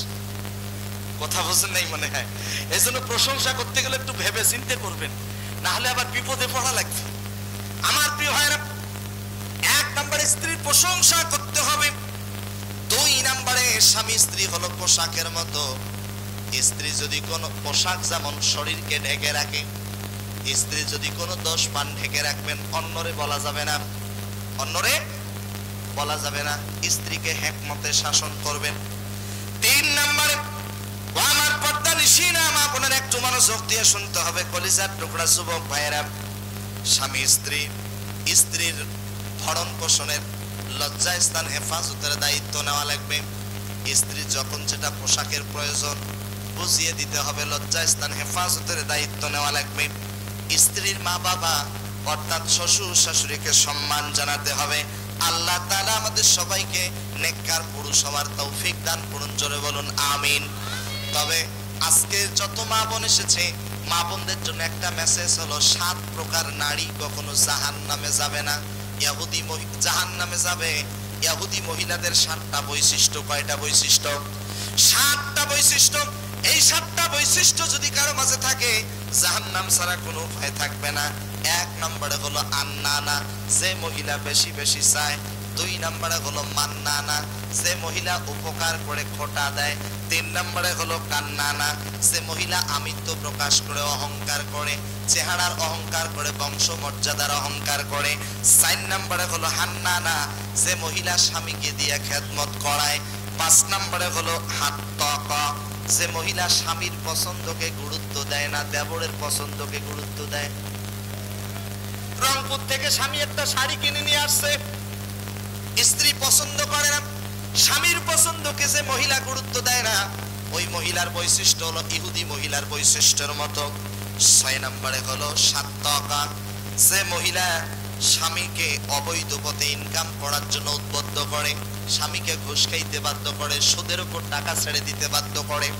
7 নম্বরে পয়েন্টটা থাক, আরেকদিন বলবো। বলবো? কষ্ট হবে না তো? সময় তো চলে যাচ্ছে, রাত 1:10 মোনাজাত করে দেই। হ্যাঁ, আর 5 মিনিট চলবে? আচ্ছা আসেন, আপনারা যেভাবে বসে আছেন আমার মনে হয় বোম মারলেও আর বাড়িতে যাবেন না। চলবে আলোচনা? আওয়াজ এত কম হলে হবে না তো, 100-এ 100 আওয়াজ দেওয়া যাবে তো? চলবে? যদি বলি ফজর, ফজর পড়ে যাওয়া লাগবে, রাজি আছেন? কারা কারা রাজি? 2 হাত তুলে দেখা দাও। নারায়ে তাকবীর, নারায়ে তাকবীর। আপনারা 2 হাত, বসো। আপনারা কিন্তু 2 হাত উঠেছেন, আমি কিন্তু তুলিনি। অর্থাৎ আমার আগামীকালকে মাহফিল ঢাকা নবাবগঞ্জ, স্টেজ থেকে নেমেই রওনা করতে হবে ঢাকা, সেই নবাবগঞ্জ প্রোগ্রাম। আল্লাহ যদি হায়াতে বাঁচে রাখে, আগামীতে আবারও কথা হবে, বলেন ইনশাআল্লাহ। আসেন, যেহেতু হাত তুলি নেই, আমি কয়েক মিনিট 2-4 মিনিট কথা বলেই, যেহেতু 7 নম্বরে বলছি। 7 নম্বরে হলো বাররাকা, যে মহিলা মাঝে মাঝে স্বামীকে ধরে মারে। এরকম মহিলা মানে আপনাদের এলাকায় নাই? কাকে মারে? কাকে মারে? স্ত্রীকে। স্বামী তো মারার কথা, স্বামী তো মারা দূরের কথা, স্ত্রী স্বামীকে মারে। এরকম ঘটনা আমাদের সমাজে, আওয়াজ দিয়ে বলেন তো, আছে না নাই? আচ্ছা বলেন, স্বামী কি স্ত্রীকে মারতে পারবে? হ্যাঁ, পেছন দিক থেকে একজন বলছে পারবে, সামনে অনেকেই বলছে পারবে না। স্ত্রীকে 100% মারা যায়। সুবহানাল্লাহ, আসতে বলেন, আরো আসতে, মা বোনেরা শুনবে, একটু জোরে বলেন না সুবহানাল্লাহ। এই যে দেখেন, স্ত্রীকে 4টা কারণে মারা যায়। মা বোনেরা যদি রাগ করে করুক, 2-3 মিনিট কথা বলে শেষ করি। এই সুমন ভাই, কই যান? দাঁড়ান, বলেন ইনশাআল্লাহ। কষ্ট হচ্ছে? যাদের বিবাহ হয়েছে তারা মনে মনে যে কি খুশি করে আগে বাড়িতে যাই। স্ত্রীকে 4টা কারণে মারা যায়। মা বোনেরা এই মুহূর্তে আমার প্রতি কিন্তু একটু রাগ হবে, কিছু করার নাই। স্ত্রীকে 4টা কারণে মারা যায়, যে দেখেন, ফরজ নামাজ, ফরজ রোজা, স্বামীর খেদমত, পর্দা সতীত্বের হেফাজত। এই 4টি কাজ যদি ঠিক মতো আদায় না করে, ওই স্ত্রীকে মারা যায়। তবে রাসূল বলেছেন শর্ত হলো 4টা। জোরে বলেন, কয়টা? স্ত্রী 4 স্থানে মারা যাবে না। স্ত্রী 4 স্থানে মারা যাবে না। এই 4 স্থান কি কি? আমার দিকে তাকান। নবীজি বলেন, বুকে, পিঠে, মুখে, মাথায়। বুকে, পিঠে, মুখে, মাথায়, অর্থাৎ কোমরের উপরে মারা যাবে না, মারতে হবে কোমরের নিচে। নবীজি বলেন, কোমরের নিচে মারবা। কয় হাত লাঠি দিয়ে? 2 হাত। হবে না? 1 হাত। হবে না? আধা হাত। জোরে বলেন, কয় হাত? আধা হাত পর্যন্ত। নবীজি একটা মেসওয়াক হাতের মধ্যে নিয়ে, মেসওয়াক দিয়ে উদাহরণ দিয়েছে, মেসওয়াকের সমান লাঠি। এই মেসওয়াকের সমান লাঠি দিয়ে স্ত্রীকে মারা যায়। মেসওয়াকটা কিন্তু এত বড় না, আরো ছোট। কথা বল। আবার এই মেসওয়াকের সমান লাঠিটা ধরতে হবে এইভাবে মুষ্টি বেঁধে।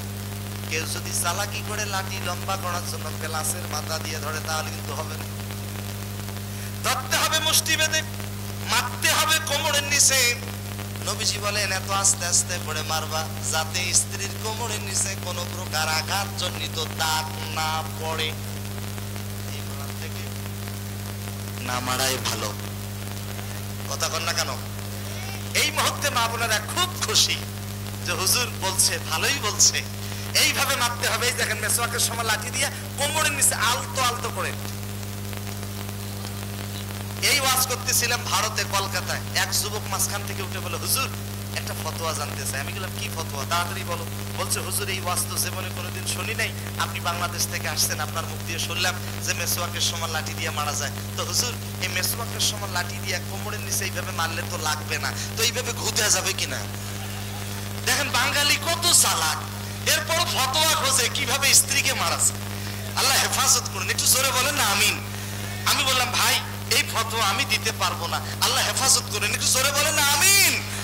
আমার প্রিয় ভাইরা, হাসানোর জন্য বলি নাই, বুঝানোর জন্য কথাটা বলেছি। আমার দিকে তাকান, খুব মনোযোগ। নবীজি বলেন, কোন স্ত্রী যদি মারা যায়, স্বামী যদি মৃত্যুর পরে, স্বামী যদি স্ত্রীর মৃত্যুর পরে আল্লাহকে ডেকে বলে, আল্লাহ আমার স্ত্রীটা আমার কাছে ভালো ছিল, আল্লাহর নবী বলেন ওই স্ত্রী আল্লাহর জান্নাতি মেহমান। কোন স্বামী যদি মারা যায়, স্ত্রী যদি তার জীবদ্দশা আল্লাহকে ডেকে বলে, আল্লাহ আমার স্বামীটা আমার কাছে ভালো ছিল, প্রিয় ছিল, কোনোদিন আমাকে মারে নাই, কোনোদিন আমাকে গালিগালাজ করে নাই, আমার স্বামী বাহিরে যা খেয়েছে আমার জন্য কিছুটা হলেও এনেছে, আমার স্বামী যখন নতুন কাপড় পরেছে আমাকেও নতুন কাপড় পরিয়েছে, আমার স্বামীটা আমার কাছে ভালো ছিল। নবীজি বলেন ওই স্বামী হয়ে যায় আল্লাহ তাআলার জান্নাতি মেহমান। ও আমার পর্দার আড়ালের মা বোনেরা, আল্লাহ পাক রব্বুল আলামিন 10 প্রকার নারীকে ভালোবাসেন। এই কথাটা বলে আপনাদের কাছ থেকে বিদায় নেব। 1 নম্বরে হলো যে নারী হলো ক্ষমাশীল, যে নারী ক্ষমা করতে ভালোবাসে। 2 নম্বরে যে নারী হলো ধৈর্যশীল। পৃথিবীর ইতিহাসে একজন নারী ছিল সবথেকে বেশি ধৈর্যশীল, যে নারীকে আল্লাহ পাক রব্বুল আলামিন স্বয়ং নিজেই সালাম জানিয়েছেন, আম্মা জান খাদিজাতুল কুবরা আত-তাহেরা। চিৎকার দিয়ে জোরে বলেন সুবহানাল্লাহ। 2 নম্বরে যে নারী হলো ধৈর্যশীল। 3 নম্বরে যে নারী হলো পর্দাশীল। আল্লাহ পাক বলেন ওয়াকরনা ফি বুয়ুতিকুন্না ওয়ালা তাবাররুজনা তাবাররুজাল জাহিলিয়াতিল উলা। আল্লাহ পাক পর্দাকে ফরজ করে দিয়েছেন। জবান খুলে বলেন তো মা বোনদের পর্দা করার দরকার আছে না নাই? 3 নম্বরে মা বোনেরা পর্দা করতে হবে। 4 নম্বরে সে নারী কখনো কারো গীবত করে না। 5 নম্বরে সে নারী ঘন ঘন তওবা করে। এখানে ছোট্ট একটা ঘটনা বলবো। সোয়ান গোত্রের একজন মহিলা জেনা করে ফেলছে। জেনা করার পরে তার গর্ভে সন্তান চলে আসছে। এই মহিলা নবীজির দরবারে গিয়া বলেন, ইয়া রাসূলুল্লাহ আমি জেনা করে ফেলেছি, আমার গর্ভে অবৈধ সন্তান। কোরআন সুন্নাহ অনুযায়ী যা বিচার ফয়সালা হয় আপনি বিচার ফয়সালা করেন। নবীজি মেয়েটিকে ডাক দেয়া বললেন, তুমি বাড়িতে চলে যাও, বাচ্চা যেদিন প্রসব হয়ে যাবে ওই দিন আমার কাছে চলে আসবে। কিছুদিন পরে বাচ্চা প্রসব হয়ে গেল। মহিলাটি নবীজির কাছে আসলেন। নবীজি কোরআন সুন্নাহ অনুযায়ী বিচার ফয়সালা করতে গিয়া মহিলাটার ইন্তেকাল হয়ে গেল। আল্লাহর নবী সাহাবীদেরকে ঘোষণা দিলেন, যাও যাও মহিলাটার গোসলের ব্যবস্থা করাও, কাফন দাফনের ব্যবস্থা করো। গোসল করানো হলো, কাফন পরানো হলো, জানাজার নামাজ অনুষ্ঠিত হবে। জেনাকারিনী মহিলা জানাজার নামাজ পড়াইতে কেউ চাচ্ছে না। হঠাৎ করে সাহাবীরা লক্ষ্য করে দেখেন নবীজি স্বয়ং নিজেই গিয়া জানাজার নামাজ পড়ানোর জন্য দাঁড়িয়ে গেছে। পেছন দিক থেকে হযরত ওমর ডাক দিয়া বলেন, ওগো নবীজি ওই মহিলা জেনা করেছে, জেনাকারিনী মহিলা জানাজার নামাজ আপনি পড়াতে পারবেন না। হায়াতুস সাহাবার ভিতরে ঘটনাটা এসেছে। আল্লাহর নবী ডাক দিয়া বলে, ওমর আমি নবী, আমি যা জানি তোমরা তা জানো না, আমি যা দেখি তোমরা তা দেখো না। এ ওমর, এই মহিলাটি এমন ভাবে তওবা করেছে, মদিনার 70 জন সাহাবী যদি আল্লাহর কাছে তওবা করে তাদের তওবা যেমন আল্লাহর কাছে প্রিয় হবে, তার থেকেও বেশি প্রিয় হয়ে গেছে এই মহিলার তওবা আল্লাহর দরবারে। আমার প্রিয় ভাইরা, আমরা গুনাহ করতে ভালোবাসি, আমার আল্লাহ পাক মাফ করতে ভালোবাসে। একটা মা তার সন্তানকে যতটা ভালোবাসে তার থেকেও কোটি কোটি গুণ বেশি আমার আল্লাহ তার বান্দা বান্দিকে ভালোবাসে। আল্লাহর কাছে মাফ চাইতে দেরি, আল্লাহ পাক মাফ করতে দেরি করে না। এই জন্য মা বোনেরা 5 নম্বরে ঘন ঘন তওবা করতে হবে। 6 নম্বরে যে নারী সদা সর্বদা পবিত্র অবস্থায় থাকে আল্লাহ পাক ওই নারীকে পছন্দ করেন। 7 নম্বরে যে নারী ঘর থেকে বের হওয়ার আগে সুগন্ধি ব্যবহার করে না, পারফিউম ব্যবহার করে না। 8 নম্বরে যে নারী তার স্বামীর খেদমত করে। 9 নম্বরে যে নারী সময় মতো নামাজ আদায় করে। 10 নম্বরে যে নারী তার লজ্জা স্থানের হেফাজত করে। এই 10 প্রকার নারীকে আমার আল্লাহ পাক রব্বুল আলামিন ভালোবাসেন। আজকের মাহফিলে যত মা বোন এসেছে দোয়া করি আল্লাহ পাক প্রত্যেকটি মা বোনকে আম্মা জান আয়েশা খাদিজার কাতারে কবুল করুন। আওয়াজ দিয়া জোরে বলেন আল্লাহুম্মা আমিন। আরেকটু জোরে বলেন আল্লাহুম্মা আমিন। আমার প্রিয় ভাইরা, এ বাবা প্লিজ, এখনো আলোচনা শেষ হয় নাই। তার 6টা গুণ পাবেন, ওই মেয়েকে বিবাহ করবেন। সুবহানাল্লাহ বলেন। হ্যাঁ, আমার সুমন ভাইও করে নাই এখনো। ইনশাআল্লাহ আগামীতে সুমন ভাইয়ের বিয়ে আমরা খাবো, বলেন না ইনশাআল্লাহ। কষ্ট হচ্ছে? শোনেন সুমন ভাই সহ সব অবিবাহিত যুবকের কাজে লাগবে। যে মেয়ের 6টা গুণ থাকবে, কয়টা? 6টা গুণ থাকবে, ওই মেয়েকে বিবাহ করতে হবে। জোরে বলেন না সুবহানাল্লাহ। আরেকটু জোরে বলেন। বলতে পারেন হুজুর এই 6টা গুণ কি কি? 1 নম্বরে গুণ হলো মুসলিমাতি, অবশ্যই মেয়েটা মুসলমান হতে হবে। কি হতে হবে? মুসলমান। 2 নম্বরে হলো মুমিনাতি, মেয়েটা মুমিনা কিনা। 3 নম্বরে হলো কনিতাতিন, মেয়েটা আনুগত্যশীলা কিনা। 4 নম্বরে হলো তাইবাতিন, মেয়েটা অনুশোচনাকারী কিনা। 5 নম্বরে হলো আবিদাতিন, মেয়েটা ইবাদতকারিনী কিনা, নামাজ ঠিক মতো আদায় করে কিনা। 6 নম্বরে হলো সাইদাতিন, মেয়েটা রোজাদার কিনা। এই 6টা গুণ যে মেয়ের ভিতরে পাবেন, ওই মেয়েকে বিবাহ করবেন। আল্লাহ পাক ওই সংসারে বরকত রহমত দিয়ে ভরপুর করে দিবেন। পর্দার আড়ালের মা বোনেরা বলতে পারে, অনেক অবিবাহিত বোন এখনো পর্দার আড়ালে আছে, তারাও বলতে পারে হুজুর মেয়েদের 6টা গুণ দেখে ছেলেরা বিয়ে করবে, আমরা ছেলেদের কয়টা গুণ দেখে বিবাহ করব? প্রশ্ন আসতেই পারে।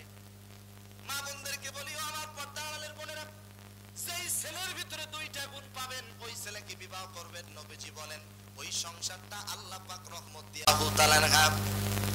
4 নম্বরে হলো ফেরাউনের স্ত্রী নাম কি? আসিয়া। সুবহানাল্লাহ বলেন। 5 নম্বরে হলো আসিয়ার বাড়িতে একজন কাজের মহিলা ছিল, ওই কাজের মহিলার নাম হলো মাসেতা। অপর আরেক বর্ণনা এসেছে তার নাম হলো মুসাইবিয়া। এই মুসাইবিয়ার 7টা সন্তান ছিল। কয়টা? 7টা সন্তান ছিল। মিস্টার ফেরাউন ডাক দিয়া বলে, ও মাসেতা, ইসলাম ছেড়ে দাও, নবীজির আদর্শ ছেড়ে দাও। যদি ছেড়ে না দাও তোমার 7টা সন্তানকে বন্দী করা হবে। বড় কোনো আপত্তি নাই, বন্দী করা হলো। চুলার মধ্যে আগুন লাগায় দিল, টকবক করে তেলগুলো উতাল পাতাল করতেছে। এমত অবস্থায় ডাক দিয়া বলে, মাসেতা, তুমি যদি ইসলাম ছেড়ে না দাও তোমার 7টা সন্তানকে এই তেলের মধ্যে নিক্ষেপ করে দেব। মাসেতা ডাক দিয়া বলে, সন্তানগুলো দিয়েছে আল্লাহ, আল্লাহর জন্য সন্তানগুলোকে আমি সুপর্দ করে দিলাম। কি ঈমান মজবুত! বলার সাথে সাথে মুসাইবিয়ার বড় সন্তানটাকে তেলের মধ্যে নিক্ষেপ করে দিল। মুহূর্তের ভিতরে কঙ্কালটা ভেসে উঠল। মায়ের চোখের সামনে সন্তান শহীদ। 1 2 3 4 5 6, 6টা সন্তানকে শহীদ করে দেওয়া হলো। আর মাত্র একটা সন্তান এখনো পর্যন্ত মুসাইবিয়ার বুকের স্তনে দুধ পান করে। বাচ্চাটা মায়ের গলা জড়িয়ে ধরেছে। মুসাইবিয়ার 6টা সন্তান চোখের সামনে শহীদ হওয়া দেখে মুসাইবিয়া পাথরের মতো দাঁড়িয়ে আছে। জল্লাদ গিয়া বাচ্চাটার এত টানে, বাচ্চাটা আসে না। এক পর্যায়ে ফেরাউন যখন হাত দুটো বাড়িয়ে দিয়েছে, মুফাসসিরিনে কেরাম বলেন ছোট্ট বাচ্চাটা মনে মনে ভেবেছে, আমাদের মালিক মনে হয় আমাকে বাঁচানোর জন্য বলে দিচ্ছে। এই মনে করে মায়ের গলা ছেড়ে দিয়ে ফেরাউনের কোলের মধ্যে যখন চলে আসছে, মিস্টার ফেরাউন দেরি করে নাই, সঙ্গে সঙ্গে বাচ্চাটাকে জল্লাদের হাতে তুলে দিয়েছে। জল্লাদ যখন ছোট্ট বাচ্চাটারে তেলের মধ্যে নিক্ষেপ করে দিবে, এমত অবস্থায় ছোট্ট বাচ্চাটা মুসাইবিয়াকে ডাক দিয়া বলে, মা, ও মা, টেনশন করিও না, চিন্তা করিও না, দুনিয়ার জমিনে তোমার 7টা সন্তান সহ আমরা 8 জন একসাথে থাকতে পারলাম না। আল্লাহ তাআলার পক্ষ থেকে ঘোষণা এসেছে, জান্নাতের ভিতরে আমরা 8 জনের জন্য আল্লাহ পাক একটা ঘর তৈরি করে রেখেছে। আর একটু জোরে বলেন না আল্লাহু আকবার। এজন্য পর্দার আড়ালের মা বোনদেরকে বলবো, মায়েরা, ও আমার কিনা বোনেরা, আপনার স্বামী তো ফেরাউনের থেকেও খারাপ নয়। তাই আসেন স্বামীর খেদমত করবেন, বিশেষ করে 5 ওয়াক্ত নামাজ, ফরজ নামাজ, ফরজ রোজা, স্বামীর খেদমত, পর্দা, সতীত্বের হেফাজত, এই 4টি কাজ করবে যারা, জাহান্নাম থেকে বাঁচবে তারা। আল্লাহ তাআলার 8টা জান্নাতের যে কোন দরজা দিয়ে প্রবেশ করবে তারা। আল্লাহ পাক মা বোনদেরকে কবুল করুন, জোরে বলুন আমিন। ভালো থেকো বন্ধু, যদি বেঁচে থাকি দেখা হবে আবার, দেখা হবে আবার। চারিদিকে মৃত্যুর হাহাকার শুনি, ক্রন্দন হৃদয়ে সবার। মনটারে ধুয়ে মুছে সাফ করে নাও, মনটারে ধুয়ে মুছে সাফ করে নাও, বেলা বুঝি হয়েছে যাওয়া, দেখা হবে আবার, দেখা হবে আবার। বলেন সবাই, দেখা হবে আবার, দেখা হবে আবার। দুনিয়াতে দেখা না হলেও আল্লাহ তাআলা যেন আমাদের সবাইকে আজকের মাহফিলের আয়োজক বৃন্দ, আজকের মাহফিলের শ্রোতা বৃন্দ, আজকের মাহফিলের বক্তা বৃন্দ, আল্লাহ তাআলা যেন সবাইকে জান্নাতের ময়দানে দেখা করার তৌফিক দান করেন।